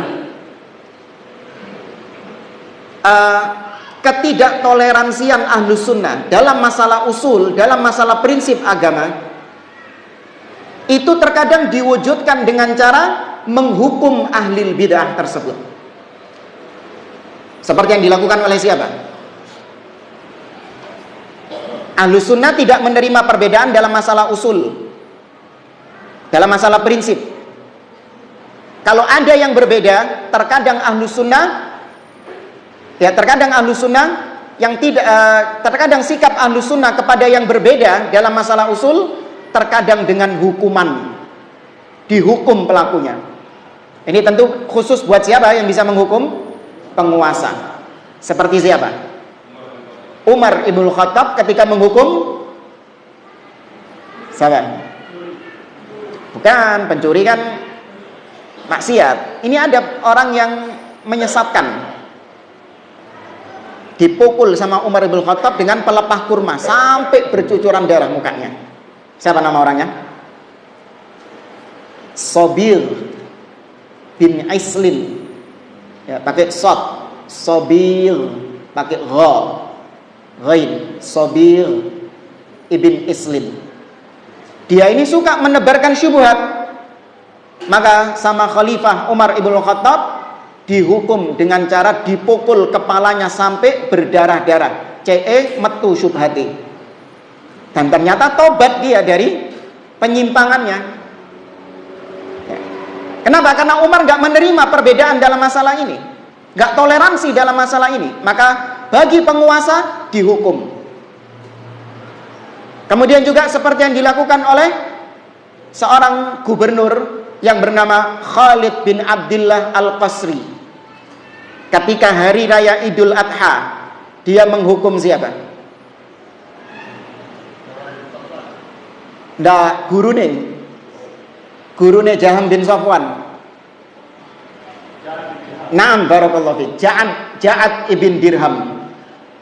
Ya, gurunya Jaham bin Safwan. Ini ahli bid'ah, penyesat umat ini. Ketika hari raya Idul Adha, Khalid bin Abdullah Al-Qasri berkhutbah kepada masyarakat. Dia mengatakan, ayyuhan nas, duhu taqabbalallahu duhayakum. Wahai sekalian manusia, sembelihlah hewan-hewan kurban kalian. Semoga Allah Ta'ala menerima hewan-hewan kurban kalian. Fa inni mudahhin bil Ja'ad ibn Dirham. Adapun aku hari ini akan menyembelih Ja'ad ibn Dirham. Li'annahu qala innallaha lam yattakhid Ibrahim khalilan wa lam yukallim Musa taklima. Karena dia pernah mengatakan Allah tidak pernah menjadikan Nabi Ibrahim sebagai kekasihnya, dan Allah tidak pernah berbicara kepada Nabi Musa alaihissalam. Baik, ini perbedaan yang ditolerir atau tidak? Tidak ditolerir, karena ini dalam masalah prinsip, bukan dalam masalah cabang. Fanazala minal mimbar fadabahahu. Kemudian Khalid bin Abdullah Al-Qasri langsung turun dari mimbar dan menyembelih Ja'ad bin Dirham di hadapan kaum muslimin. Maka ini tugasnya penguasa, tugasnya pemimpin, tidak menerima perbedaan dalam masalah usul, dan pemimpin berhak untuk mengeksekusi ahli bid'ah tersebut. Maka kalau pemimpin negeri ini mengeksekusi terpidana teroris, ojo protes. Jangan protes, karena itu hak pemimpin untuk mengeksekusi ahli bid'ah. Jangan pemimpin zalim, ya, membunuh mujahid. Mujahid apa? Ahli bid'ah menyesatkan kaum muslimin dengan pemikiran-pemikiran takfir, dengan pemikiran-pemikiran terorismenya. Itu hak penguasa. Apa yang dilakukan oleh penguasa dengan mengeksekusi terpidana teroris, itu hak sesuai dengan sunnah, sesuai dengan apa yang dilakukan oleh para salaf. Jangan diingkari. Ya. Maka Ahlus Sunnah tidak toleransi dalam masalah-masalah prinsip. Ya, tapi jangan mengambil haknya penguasa ya. Ada ahli bid'ah langsung enggak, itu bukan hak Anda itu. Ibarat seperti ada orang yang Anda lihat di jalan raya nggak pakai helm, motornya nggak ada plat nomor, kemudian antum sita kendaraannya. Ini orang apa? Nggak waras ini. Ya, langsung disita kendaraannya. Siapa Anda? Namun bagi yang tidak memiliki kekuasaan, maka kita tidak toleransi terhadap perbedaan-perbedaan usul. Dengan cara apa kita tidak toleransinya? Mengingkari. Ya, dengan cara kita ingkari. Ya, bukan malah kita toleransi, legowo, nggak apa-apa. Ya kan, perbedaan pendapat itu adalah bagian daripada agama. Berbeda itu indah. Ikhtilafu ummati rahmah. Perbedaan umatku itu rahmat. Ya, sehingga mereka nggak mau mengingkari perbedaan-perbedaan dalam masalah usul. Nah, yang jadi masalah adalah terkadang sebagian ikhwan, sebagian salafiyin belum bisa membedakan antara mana perkara usul dengan perkara furu'. Sehingga sebagian mereka salah menempatkan sikap. Dalam masalah yang harusnya toleransi, justru dia kenceng gak ada toleransi. Sebaliknya dalam masalah-masalah yang gak boleh ada toleransi, justru malah dia lembek, dikasih toleransi di situ. Nih anak benar-benar melihat secara nyata ketika kemarin peristiwa COVID, antara yang soft renggang dengan soft rapet. Ini perkara apa? Usul atau furu? Furu. Tapi antum lihat nggak sebagian ikhwan kencengnya luar biasa? Baik yang dari kubu rapat ataupun dari kubu renggang. Luar biasa mereka. Sampai diboikot, sampai tidak tegur sapa, sampai mengatakan sholatnya nggak sah. Tapi di saat yang bersamaan, ya ketika musim-musimnya COVID itu, muncul orang-orang yang rajin mencaci maki pemimpin kaum muslimin, yang mengatakan bahwasanya COVID ini adalah akal-akalan pemerintah, akal-akalan penguasa supaya ini dan ini. Pemerintah zalim karena melarang sholat Jumat, karena melarang sholat Id. Sama yang mencaci penguasa, mereka summum bukmun umyun, dikasih toleransi, dikasih udzur. Padahal harusnya dalam masalah ini harus apa? Harus kenceng, gak ada toleransi. Karena perkara mencaci penguasa, menghina penguasa, ini kekeliruan dalam masalah usul atau furu? Usul. Harus disikapi dengan serius. Ya, maka banyak-banyak belajar akidah. Karena itu yang membedakan mana perkara usul dan furu, mana yang menjadi jurang pemisah antara ahli bid'ah dengan ahli sunnah. Ya, banyak belajar kitab-kitab akidah, datangi kajian-kajian rutin kitab akidah. Ya, terus habis dari kitab ini lanjut ke kitab yang lain. Habis kitab ini lanjut ke kitab yang lain. Kalian akan dapati, antum akan dapati kitab-kitab akidah yang ditulis oleh para ulama podo kabeh, seperti ditulis oleh satu orang saja. Meskipun mereka berbeda-beda zaman, gak petuk, gak ketemu satu penulis dengan penulis yang lain. Ya, tapi ternyata mereka ketika menulis tentang akidah seakan-akan podo, yang nulis ini, kitab ini dengan kitab ini sama.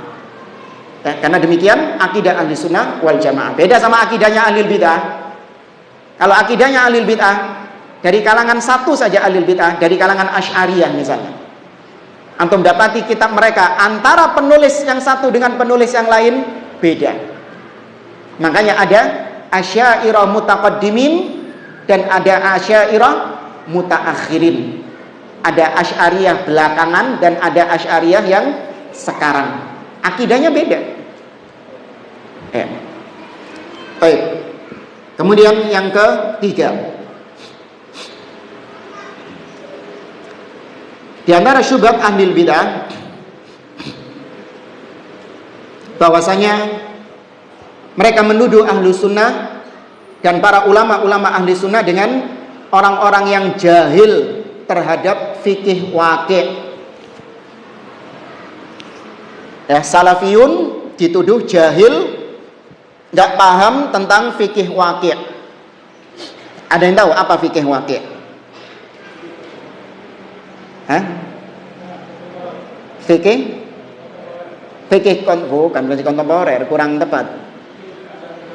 Nah, fikih tentang realita yang terjadi sekarang, atau kalau boleh kita artikan fikih koran. Ya, tentang realita-realita yang terjadi di zaman kita sekarang. Mereka menuduh salafiyun jahil terhadap fikih waqi'. Maka kata beliau, ini kalimat yang global juga. Apa yang kalian maksud dengan fikih waqi'? Fikih realita. Nah, apakah maksudnya fikih waqi'? Adalah yaitu seseorang ketika mau menghukumi sesuatu, maka dia harus mempelajari terlebih dahulu seluk-beluk sesuatu itu, sehingga kemudian dia baru menghukumi sesuatu itu dengan tepat. Itu juga disebut fikih waqi' sama para ulama kontemporer. Seperti misalnya ya, di zaman kita sekarang muncul transaksi-transaksi kontemporer, ya enggak? Pakai UFO, ya kan? GoPay, apa lagi? Hah? Kripto, masya Allah, ngikuti ya tuh. Hah? Iyalah apa itulah. Tapi ini kan transaksi-transaksi model baru, kontemporer. Nah, para ulama ketika ditanya bagaimana hukumnya transaksi dengan menggunakan OVO, GoPay atau tadi pakai kripto, tentu para ulama nggak tahu kan, apa itu kripto, apa itu GoPay, apa itu OVO. Maka mereka mempelajari terlebih dahulu seluk-beluk kripto itu. Dipelajari sama mereka dari berbagai macam sumbernya. Diteliti sama mereka. Setelah itu baru mereka berfatwa bahwasanya hukum GoPay, hukum OVO, hukumnya begini, begini, dan begini. Nah, ketika para ulama mempelajari seluk-beluknya, itu dikatakan sebagai mempelajari fikih waqi'. Kalau itu yang kalian maksud fikih waqi' dan kalian tuduh ahli sunnah nggak tahu fikih waqi', maka kalian dusta. Berapa banyak kita dapati fatwa-fatwa para ulama senantiasa berkembang nggak? Mengikuti perkembangan zaman, berkembang mengikuti perkembangan zaman. Ya, antum lihat fatwa-fatwa para ulama, Lajnah Daimah misalnya, tidaklah ada sesuatu yang baru, melainkan pasti para ulama berfatwa di situ tentang hukum sesuatu yang baru itu. Setelah mereka mempelajari apanya? Fikih waqi'-nya. Maka tidak ahlu sunnah paham fikih waqi' kalau pengertian fikih waqi'-nya itu. Tapi ternyata fikih waqi' yang dimaksud sama ahli bid'ah, terutama orang-orang harokiyah, orang-orang pergerakan dari kalangan ikhwanul muslimin, yang dimaksud dengan fikih waqi' menurut mereka adalah yaitu kita wajib untuk mengetahui kondisi realita perpolitikan yang ada sekarang. Nah, ini sekarang gabung ke partai mana? Fulan ini sekarang merapat ke partai mana? Nanti fulan ini cawapresnya siapa? Ya. Maka mereka mengatakan umat Islam harus paham tentang perpolitikan sekarang, baik politik dalam negeri ataupun politik luar negeri. Nah, makanya antum kalau lihat kajian-kajiannya orang-orang pergerakan, yang mereka bahas adalah itu tadi, Vladimir Putin, ya kan? Sekarang ini Vladimir Putin sedang menjalin hubungan dengan Cina, terus diolah sama mereka. Ya, nanti ketika Rusia sudah mendekat dengan Cina, maka akan terjadi dihubung-hubungkan dengan hadis. Maka nanti kiamat akan terjadi tahun sekian-sekian. Ustaz-ustaz apa ini? Akhir zaman. Ustaz-ustaz akhir zaman. Bahkan kita mendengar salah satu yang lucu itu. Nabi SAW mengatakan, Innallaha yab'ats ala ra'si kulli mi'ati sanah man yujaddidu laha dinaha. Ini kita dengar waktu perpolitikan berapa tahun lalu? Pemilu terakhir tahun berapa? 2019. Iya, atau melok memang. Kata mereka, kata Nabi SAW, sesungguhnya Allah akan mengutus pada setiap permulaan 100 tahun sekali seseorang yang akan memperbaharui agama ini. Oh enggak sih, berarti mereka ucapkan setelah pemilu tahun kemarin itu. Ya. Terus kemudian mereka mengatakan, Daulah Utsmaniyah itu katanya runtuh pada tahun 1924. Ya kan? Daulah Utsmaniyah itu runtuh pada tahun 1924. Maka kalau kita tarik dari 1924, 100 tahun kemudian, maka nanti akan muncul seseorang yang dengannya Allah memperbaharui, Allah akan yang akan merefresh, yang akan memperjuangkan agama Islam ini. 1924, 100 tahunnya, tahun berapa berarti? Berarti apa? Ya itu. Ya. Itu kata mereka fikih koran, fikih waqi' seperti itu. Maka dibantah oleh para ulama. Fikih waqi', ya, apa yang kalian sebut dengan fikih waqi', umat Islam harus mengetahui tentang perpolitikan yang ada. Ini cara yang nggak benar. Kenapa demikian? Alasan yang pertama, imma binaqlin ghairi musaddaq. Kalian ketika menyampaikan tentang kondisi perpolitikan yang ada, kalian sejatinya sedang meriwayatkan ucapan-ucapan yang tidak benar. Karena kalian meriwayatkan dari reporter-reporter, wartawan-wartawan. Benar kabeh ta ucapannya mereka? Allah mengatakan, ya ayyuhalladzina amanu in ja'akum fasiqun binaba'in fatabayyanu. Ngapain kalian baca koran kemudian kalian ambil berita di koran itu kalian jadikan sebagai bahan kajian di masjid-masjid? Padahal yang nulis artikel di koran itu siapa? Nggak tahu, nggak jelas. Apakah dia orang fasik atau orang soleh, orang kafir atau orang mukmin, nggak urus. Itu kalian mentah-mentah. Dan itu bukan termasuk adab Islam. Atau yang kedua, ya, yaitu al-dhunun. Kalian hanya menduga-duga, memprediksi-prediksi. Ya kan, orang-orang yang sok-sokan belajar tentang fikih-fikih waqi tadi, munculnya apa? Prediksi-prediksi. Wah, ini kalau sampai fulan berpasangan dengan capres fulan, maka nanti akan terjadi demikian, demikian, dan demikian. Ini dugaan-dugaan enggak? Dugaan-dugaan. Sebagaimana yang sudah berlalu pada pemilu-pemilu di tahun yang lalu. Kalau sampai fulan ya menang, ya kalau sampai fulan ini menang menjabat sebagai pemimpin, maka akan demikian-demikian. Syiah akan berkuasa, sekuler akan berkuasa, LGBT akan marak, atau apa? Akan dilegalkan pernikahan sesama jenis gini-gini. Ada nggak kayak gitu? Hah? Nggak, maksudnya terjadi nggak? Seperti yang mereka tuduhkan? Nggak ada.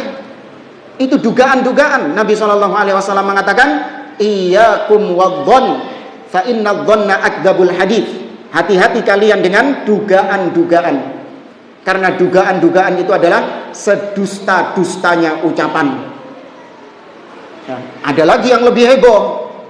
Ya Allah, ya, kalau kau tidak menangkan kami, kau tidak akan lagi disembah di atas muka bumi ini. Alhamdulillah. Kalah. Ya kan? Kalah. Allah disembah nggak? Masih disembah nggak? Nah, ini ya, orang-orang yang nggak waras. Belajarnya itu fikih koran. Yang disampaikan di kajian bukan ilmu, bukan qala Allah qala Rasul. Tapi berkata wartawan ini menyampaikan isi berita-berita yang ada. Ya, ini cara-caranya ahli bidah. Atau tentang ini biasanya, selain tentang pemilu, kalau nggak lagi musim pemilu, yaitu tentang kebijakan-kebijakan pemimpin. Ya, mereka membicarakan di kajian-kajian mereka ini tentang kebijakan-kebijakan pemimpin yang lagi hangat. Pemimpin menaikkan harga BBM lah, atau pemimpin mengimpor beras lah, atau apa, itu mereka jadikan sebagai bahan kajian. Kita harus tahu tentang informasi ini. Baik, kalaupun kalian paham tentang informasi ini bahwa pemimpin akan menaikkan harga BBM, pemimpin akan mengimpor beras, pemimpin akan begini-begini, iso opo kalian? Kalaupun kalian tahu tentang berita-berita seperti itu, terus kalian bisa apa? Bisa apa? Kalian bukan orang-orang yang berada di kalangan pemerintahan. Apa manfaat kalian menyampaikan itu kepada kaum muslimin? Kalau bukan tujuannya adalah untuk memprovokasi apa? Memprovokasi kaum muslimin agar membenci penguasa. Ya. Tujuan mereka hanya sebatas untuk supaya kaum muslimin membenci kepada pemimpin, membenci kepada penguasa, sehingga terjadi faudo, huru-hara dalam negeri tersebut. Baik, kemudian syubhat yang keempat, kayaknya nggak nutut jamaah. Baru keempat ini, belum tadi syubhat tentang kita nggak cinta sama Nabi. Cuman antum tahu lah jawabannya lah. Kenapa kita dituduh tidak cinta Nabi? Ya kan? Antum tahu lah jawabannya lah. Ya, padahal kita ini cinta kepada Nabi SAW. Ya, kita tidak merayakan Maulid Nabi SAW itu juga dasarnya karena cinta Nabi. Karena cinta kepada Nabi itu dibuktikan dengan apa? Ittiba, mengikuti Nabi SAW. Para sahabat adalah orang-orang yang cinta kepada Nabi enggak? Sahabat orang-orang yang paling cinta kepada Nabi, bukan cuma cinta, mereka adalah manusia-manusia yang paling cinta kepada Nabi Shallallahu Alaihi Wasallam. Nyawa mereka, harta mereka, mereka pertaruhkan demi cinta mereka kepada Nabi Shallallahu Alaihi Wasallam. Namun tidak didapati satupun di antara para sahabat yang merayakan hari kelahiran Nabi Shallallahu Alaihi Wasallam. Maka siapa yang lebih cinta kepada Nabi, kalian atau para sahabat Nabi Shallallahu Alaihi Wasallam? Maka ada ini ya, para ulama memberikan dialog ringkas bagi orang-orang yang getol memperingati hari kelahiran Nabi Shallallahu Alaihi Wasallam. Maka tanya kepada mereka pertanyaan yang pertama, apakah peringatan Maulid Nabi Shallallahu Alaihi Wasallam itu adalah bentuk ibadah atau maksiat? Takonono ngono. Maulid Nabi adalah ibadah, mendapatkan pahala di sisi Allah atau mendapatkan dosa? Paham ya? Pertanyaan pertama, Maulid Nabi mendapatkan pahala atau mendapatkan dosa? Kalau mereka menjawab mendapatkan dosa, ya wes selesai. Maulid ini mendapatkan dosa. Ya wes mari lapo kon maulidan. Kalau mereka mengatakan enggak, Maulid ini mendapatkan pahala.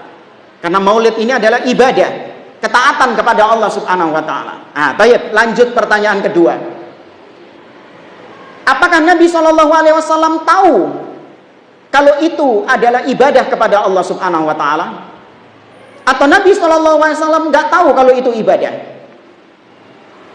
Kalau mereka menjawab Nabi nggak tahu kalau ternyata Maulid Nabi itu adalah ibadah, Nabi nggak tahu kalau Maulid Nabi ini mendapatkan pahala, maka selesai dialognya. Berarti kalian menuduh Nabi apa? Jahil. Kalian menuduh Nabi Shallallahu Alaihi Wasallam tidak tahu, sedangkan kalian tahu. Nah, sing oleh wahyu sapa? Nggak ngono sih. Tapi mereka nggak mungkin jawab itu. Mereka jawabnya yang kedua. Nabi tahu. Ya, Nabi tahu bahwasanya Maulid Nabi Shallallahu Alaihi Wasallam itu adalah ibadah. Merayakan Maulid itu mendapatkan pahala, Nabi tahu. Nah, toyib, pertanyaan ketiga. Kalau Nabi Shallallahu Alaihi Wasallam tahu, apakah Nabi menyampaikannya kepada kita, atau Nabi menyembunyikannya dan tidak menyampaikan kepada kita? Kalau mereka menjawab Nabi tahu, tapi nggak disampaikan sama Nabi, wah ini tambah nemen ini, ya kan? Nabi menyembunyikan ilmu, berarti Nabi mengkhianati risalah Allah Subhanahu Wa Taala.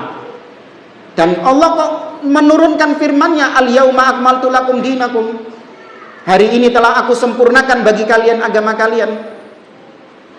Ini ya maksud saya. Nabi menyembunyikan tentang Maulid Nabi, gak disampaikan sama umatnya, disengidekno. Ya, kemudian Nabi mengatakan ketika haji wada, Allahumma syhad, ya Allah persaksikanlah, aku sudah menyampaikan semua wahyu. Nah, kok diturunkan firman Allah? Allah kok mengiyakan gitu loh. Al-yauma akmaltu lakum dinakum. Hari ini telah aku sempurnakan bagi kalian agama kalian. Kok gak weruh Allah? Kalau Nabi ternyata menyembunyikan apa? Maulid Nabi Shallallahu Alaihi Wasallam. Kesusu disempurnakan sama Allah. Ya kan? Paham maksud saya? Tapi mereka nggak mungkin jawab demikian. Maka mereka menjawab yang satunya.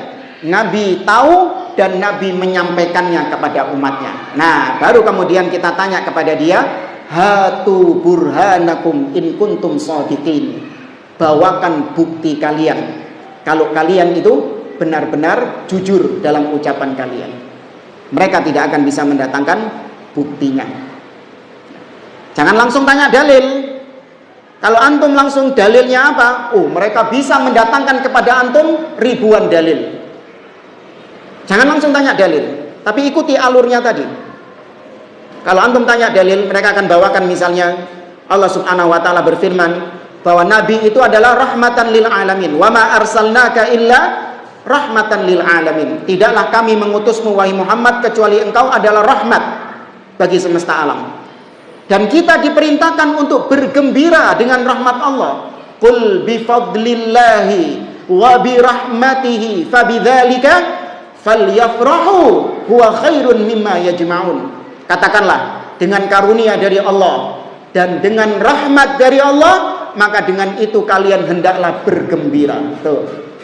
Jadi Nabi rahmat Allah, kita disuruh bergembira dengan rahmat Allah, maka ini bentuk kegembiraan kita dengan rahmat Allah. Anak dalilnya. Tapi yang jadi pertanyaan, sahabat tahu nggak tentang dalil itu? Pasti tahu kan? Kenapa para sahabat nggak kepikiran kalau itu dalil maulid Nabi SAW? Bayangkan ribuan sahabat, satu pun gak ono sing kepikiran nek iku dalile maulid. Nah iya kan?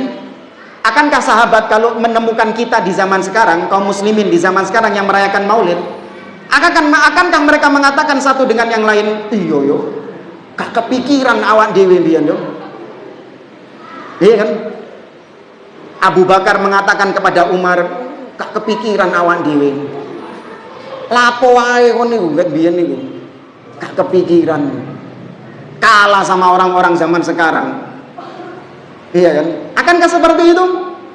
Ini gak akan mungkin diucapkan oleh orang yang berakal. Maka kita mencintai Nabi SAW dengan cara kita meninggalkan apa yang ditinggalkan oleh Nabi. Ya, kita mencintai Nabi dengan cara kita meninggalkan apa yang ditinggalkan Nabi SAW. Maka dusta kalau mereka mengatakan bahwasanya kita tidak melaksanakan maulid, berarti kita tidak cinta kepada Nabi SAW. Tapi yang terakhir, berarti nggak ada tanya jawab ya? Oh, materinya belum selesai. Timbangin jawab pertanyaan antum, ya mending menyelesaikan materi kan? Baik, syubhat yang berikutnya, yang kelima berarti ya.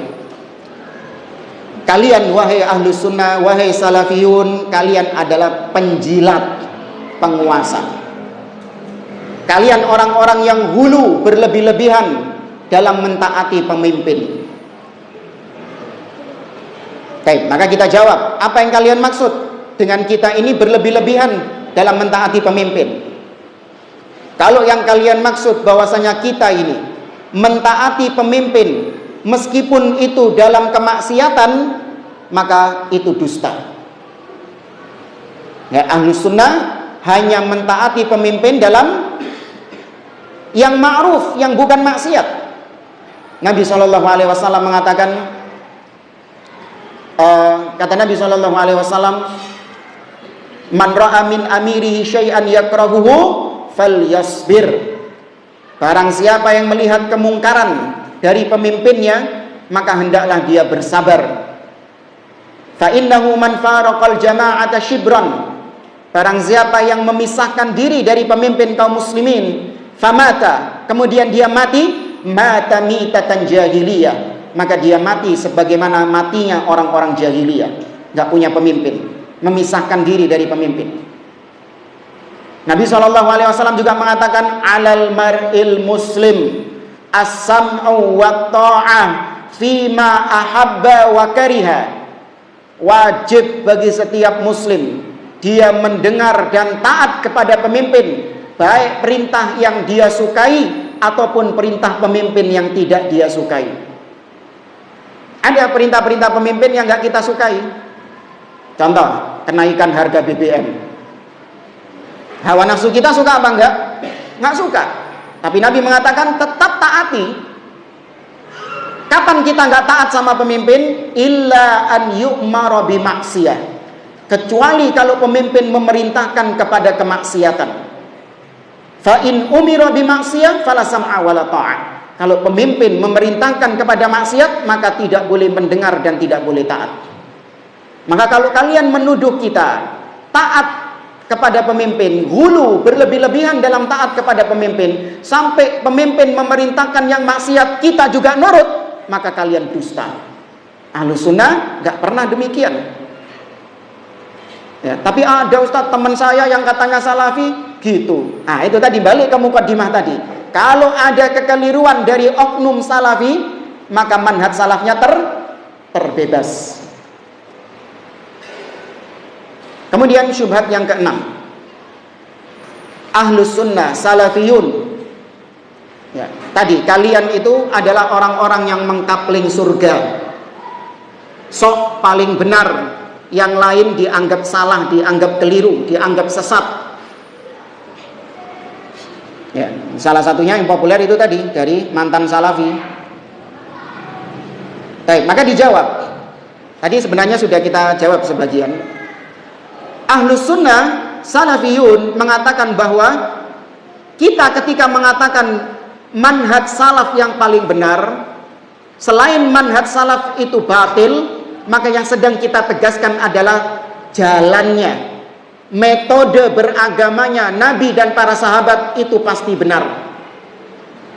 Sedangkan yang tidak beragama, tidak berakidah dengan akidahnya Nabi dan para sahabat, maka kita katakan benar atau salah? Salah, kita katakan salah. Ibarat seperti misalnya antum menerapkan konsep hidup sehat, rajin olahraga, nggak ngerokok, tidur teratur, makanan dijaga, ya kan? Apalagi minum habbatus sauda, madu, propolis, fitness. Antum benar-benar menjaga pola hidup sehat. Sedangkan antum punya teman, dia tidak menjaga pola hidup sehat, ngerokok, suka begadang malam, makan itu sembarangan dia. Iya, yang minyak-minyak, kolesterol, yang gula, yang mengandung gula apa dimakan semua sama dia. Nggak menjaga pola hidup sehat. Antum yang menjaga pola hidup sehat, boleh nggak mengatakan kepada dia, kon niku salah cara uripmu itu, pola hidupmu itu salah kayak gitu itu. Antum boleh nggak ngomong kayak gitu? Boleh. Bukan berarti maknanya ketika antum mengatakan cara hidupmu itu salah, pola hidupmu keliru, bukan berarti antum merasa bahwasanya antum lebih sehat daripada dia. Iya kan? Kalau bicara sehat atau enggaknya harus periksa. Bisa enggak? Bisa jadi enggak antum yang menjaga pola hidup sehat, ternyata ketika check up ke dokter apa? Komplikasi, bayangkan itu sudah langsung gitu. Ya, yo kolesterol, yo diabetes, asam urat. Dan orang yang tadi teman antum yang nggak menjaga pola hidup sehat, yang ngerokok dan lain sebagainya, mungkin nggak justru dia ketika check up ke dokter sehat? Bisa. Tapi jangan gara-gara kasus ini kemudian antum membenarkan pola hidupnya. Unik ngono yo bener yo ngerokok itu yo. Ya kan? Buktinya apa? Sehat fulan. Iki sing gak rokokan malah loro-loron. Jangan gara-gara kasus ini kemudian Anda membenarkan pola hidupnya, enggak. Tetap kita katakan pola hidup yang merokok itu salah, masih yo sehat. Dan kita katakan pola hidupnya orang yang tadi enggak ngerokok, kita katakan pola hidupnya benar, masih yo loro, masih yo sakit.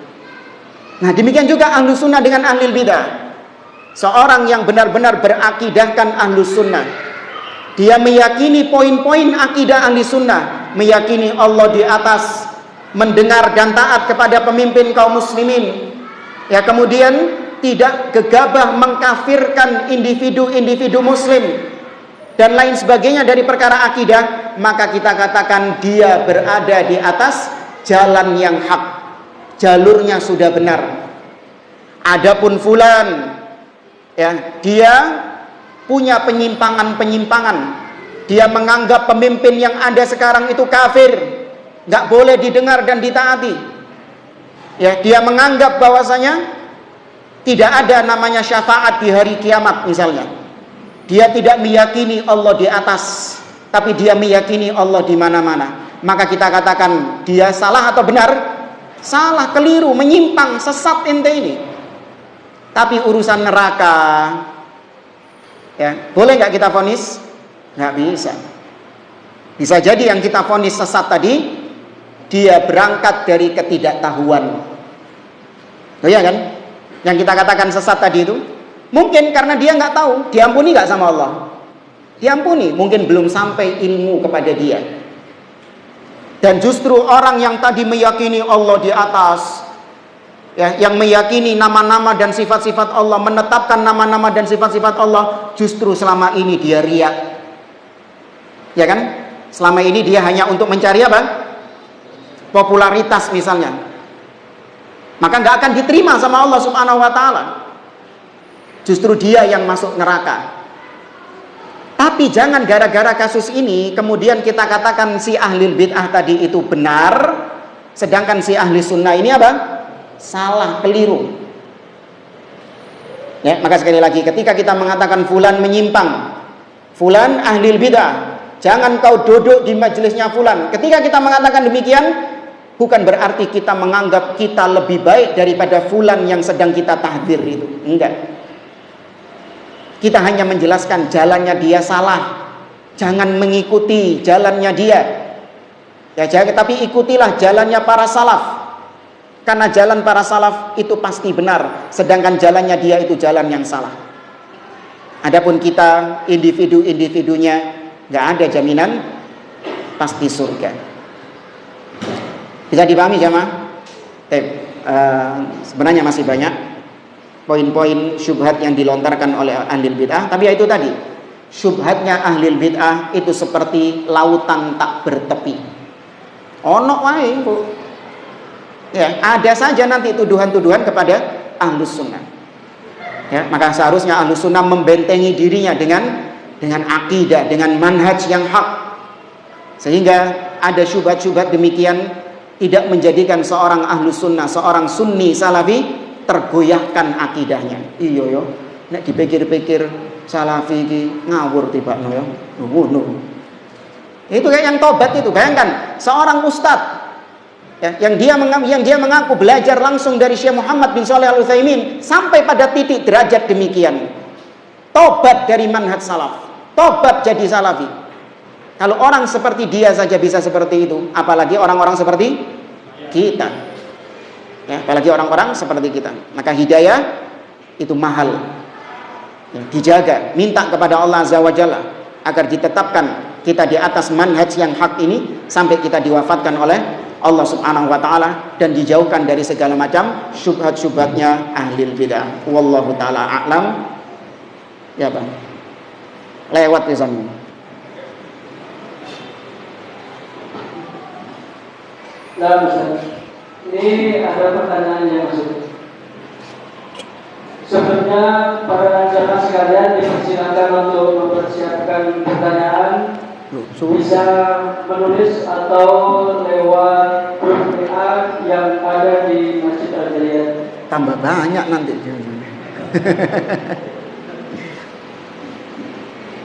Pertanyaannya sudah masuk. Kami melihat ada seorang dai atau tokoh dari tetangga sebelah yang menyatakan bahwasanya orang-orang Salafi Wahabi ini nggak jelas siapa pemimpinnya. Bagaimana mungkin mau mempersatukan umat kalau nggak jelas pemimpinnya? Kemudian yang kedua adalah satu-satu sih. Ya, soalnya jawabannya sudah apa? Untuk jawabannya untuk mereka ditokno kok tambah mlebu mana akhirnya lali. Baik. Kalau dikatakan ahlus sunnah salafi siapa pemimpinnya, maka kita jawab ini membuktikan bahwasanya salafi as-salafiyun dakwah salafiyah memang bukan organisasi. Ya kan? Yang mengucapkan itu siapa? Mereka kan? Ya, maka ini menunjukkan bahwasanya salafiyin itu bukan organisasi.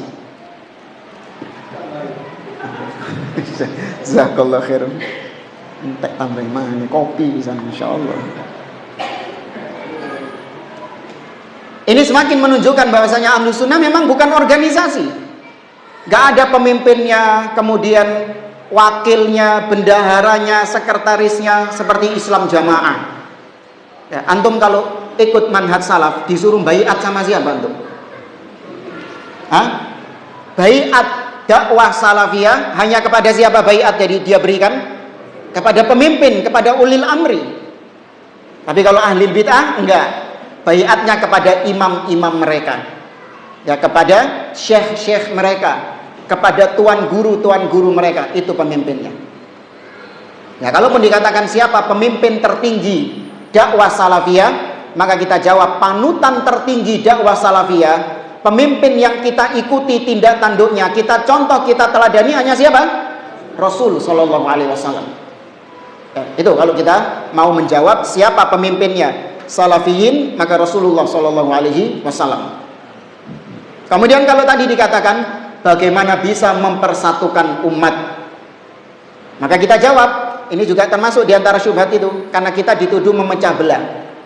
Katanya umat Islam harus bersatu. Wa'tasimu bihablillahi jami'an wala tafarraqu. Berpeganglah kalian dengan tali Allah dan jangan kalian memecah belah.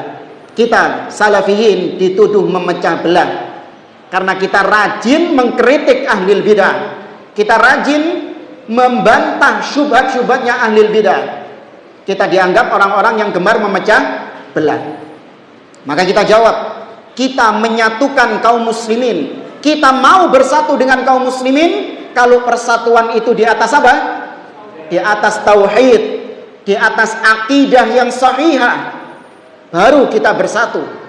Dan itu yang didengungkan oleh dakwah salafiyah. Makanya prioritas dakwah salafiyah itu apa? Tauhid.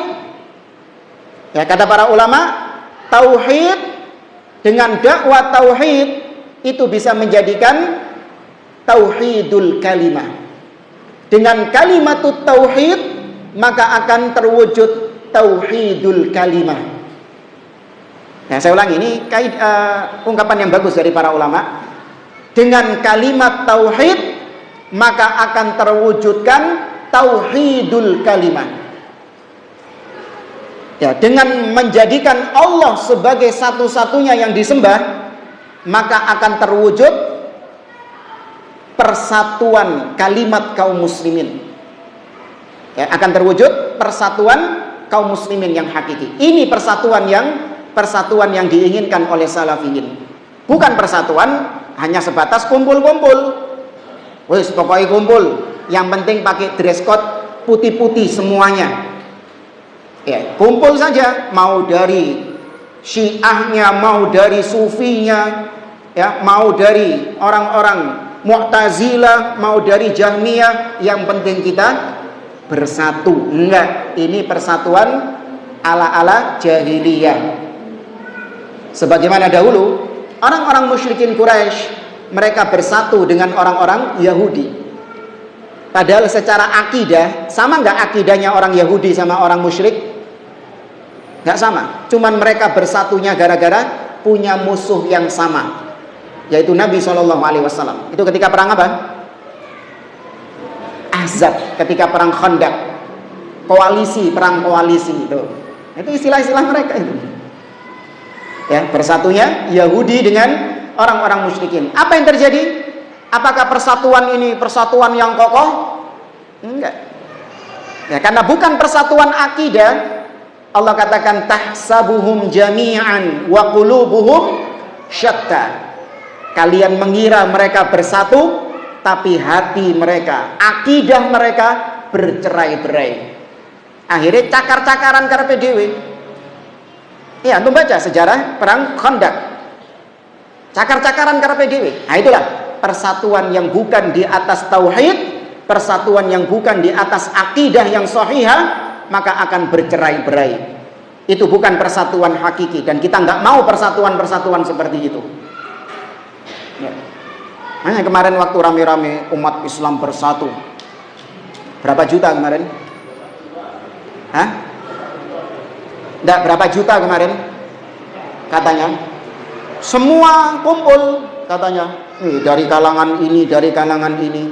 Cuman Salafi tok yang nggak mau. Memang Salafi nggak mau bersatu umat Islam, sukanya memecah belah umat Islam.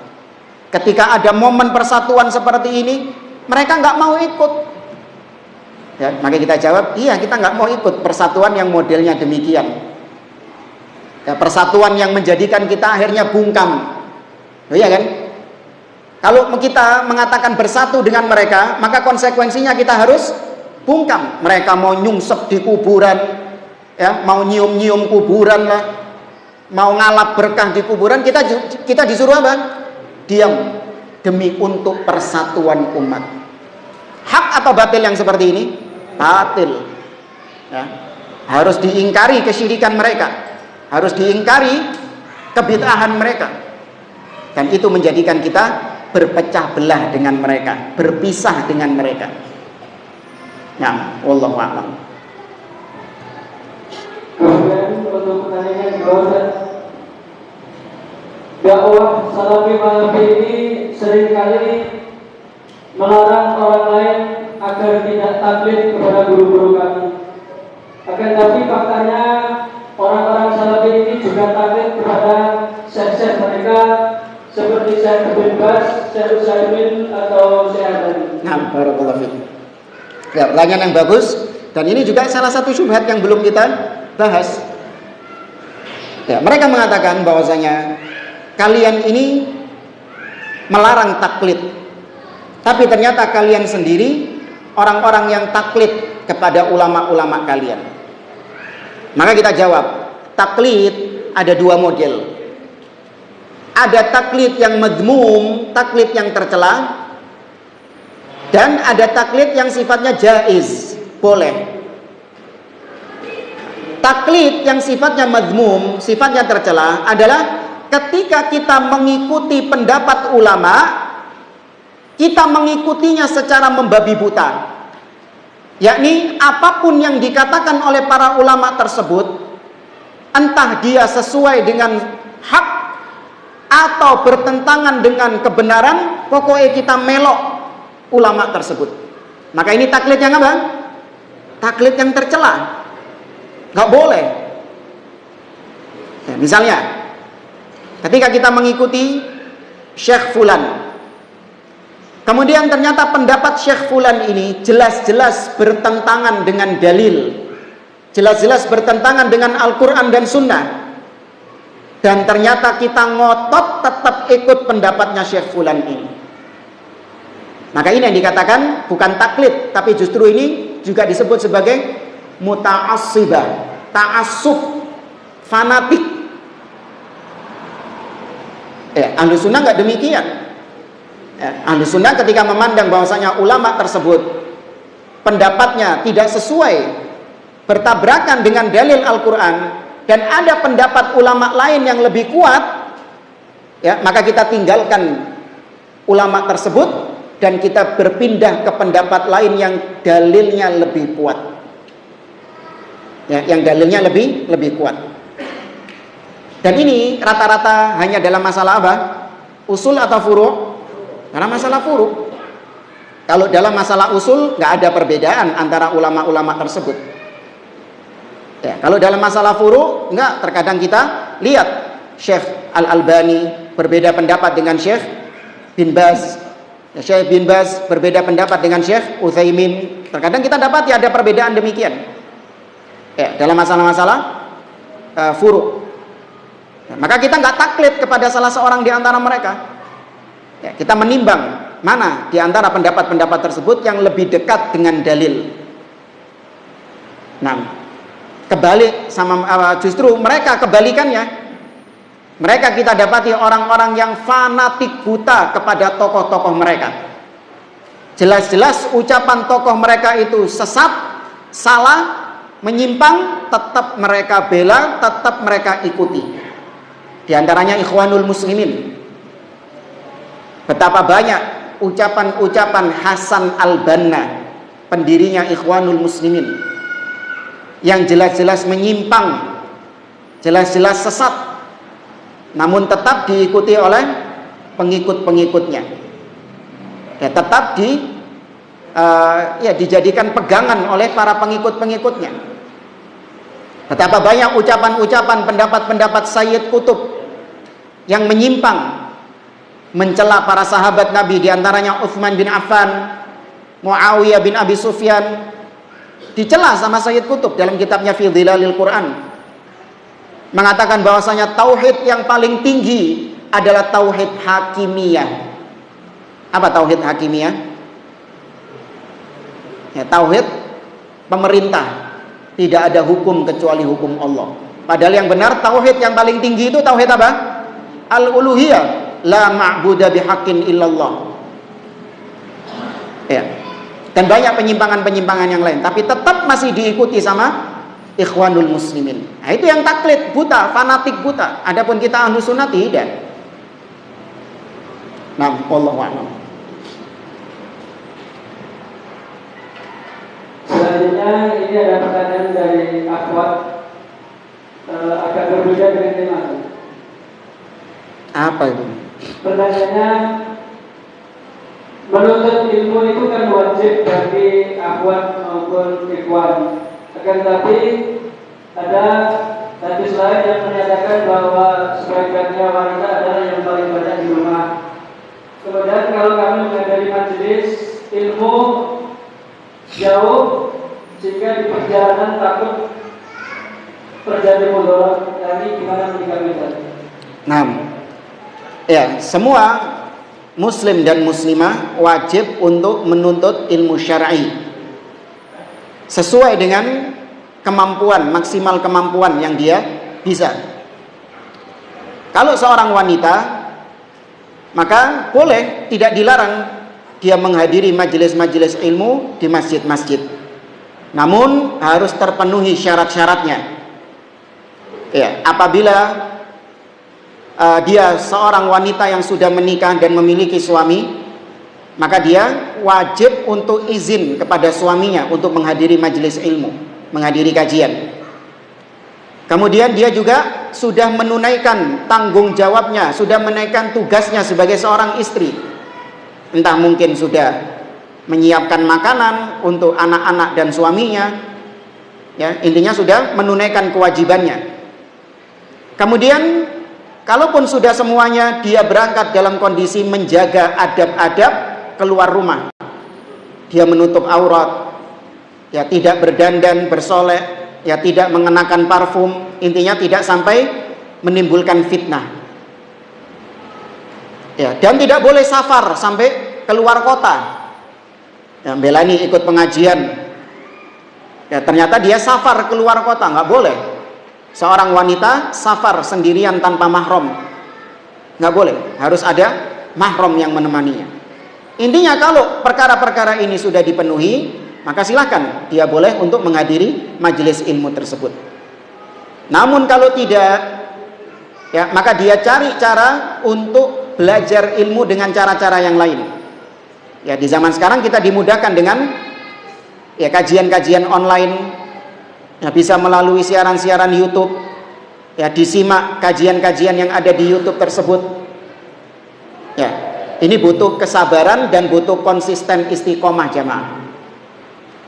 Maksudnya, ibu-ibu, para akhwat, kalaupun dia harus mendengarkan kajian secara online, maka harus fokus.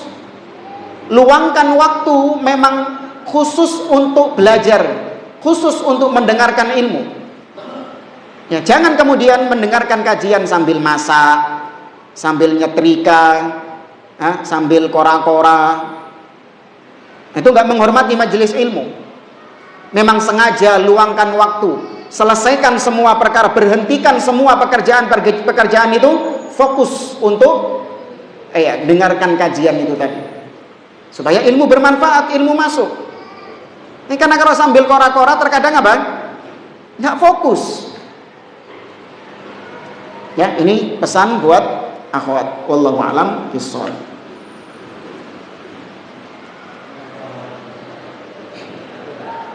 Terakhir ya.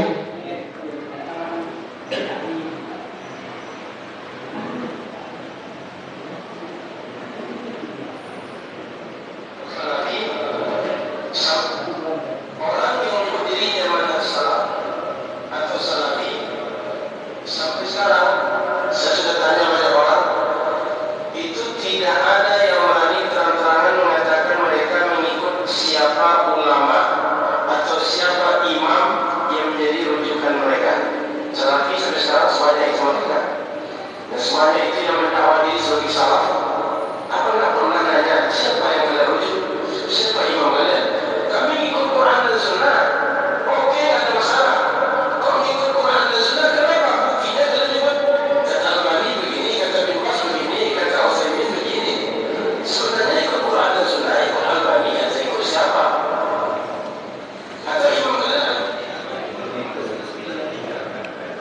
Sudah tadi kita jawab.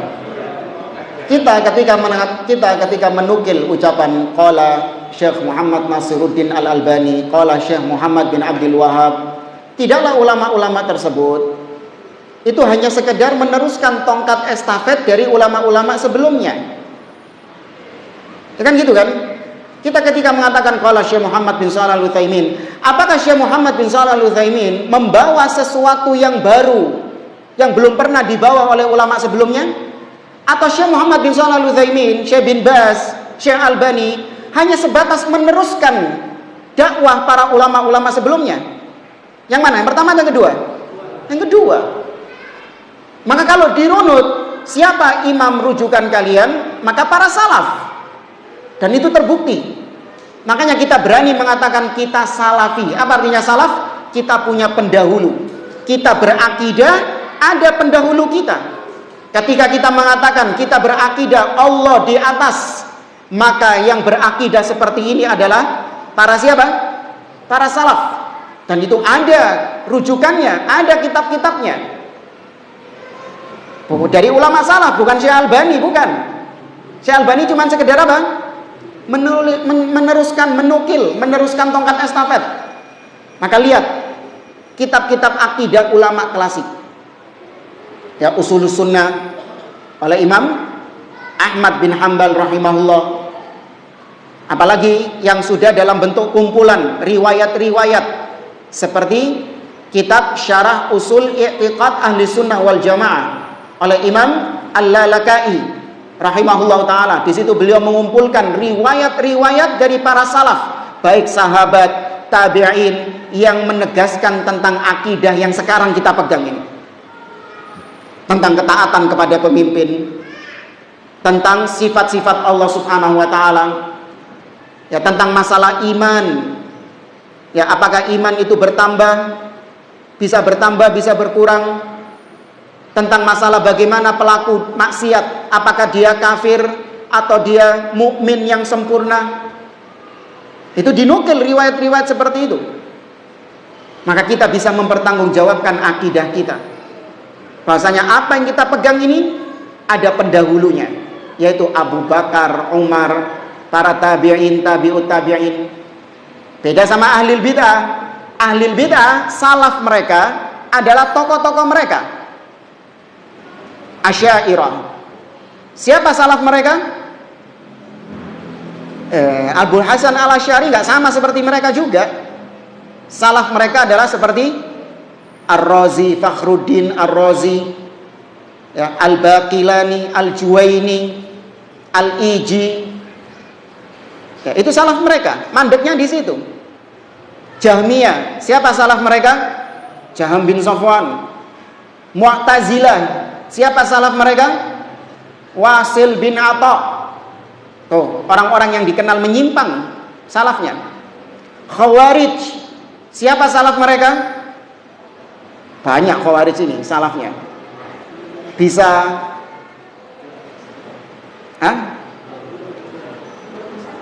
Abdullah bin Sabah, bisa Abdurrahman bin Muljam, bisa Dzul Khuwaisirah, ya, dan yang seterusnya.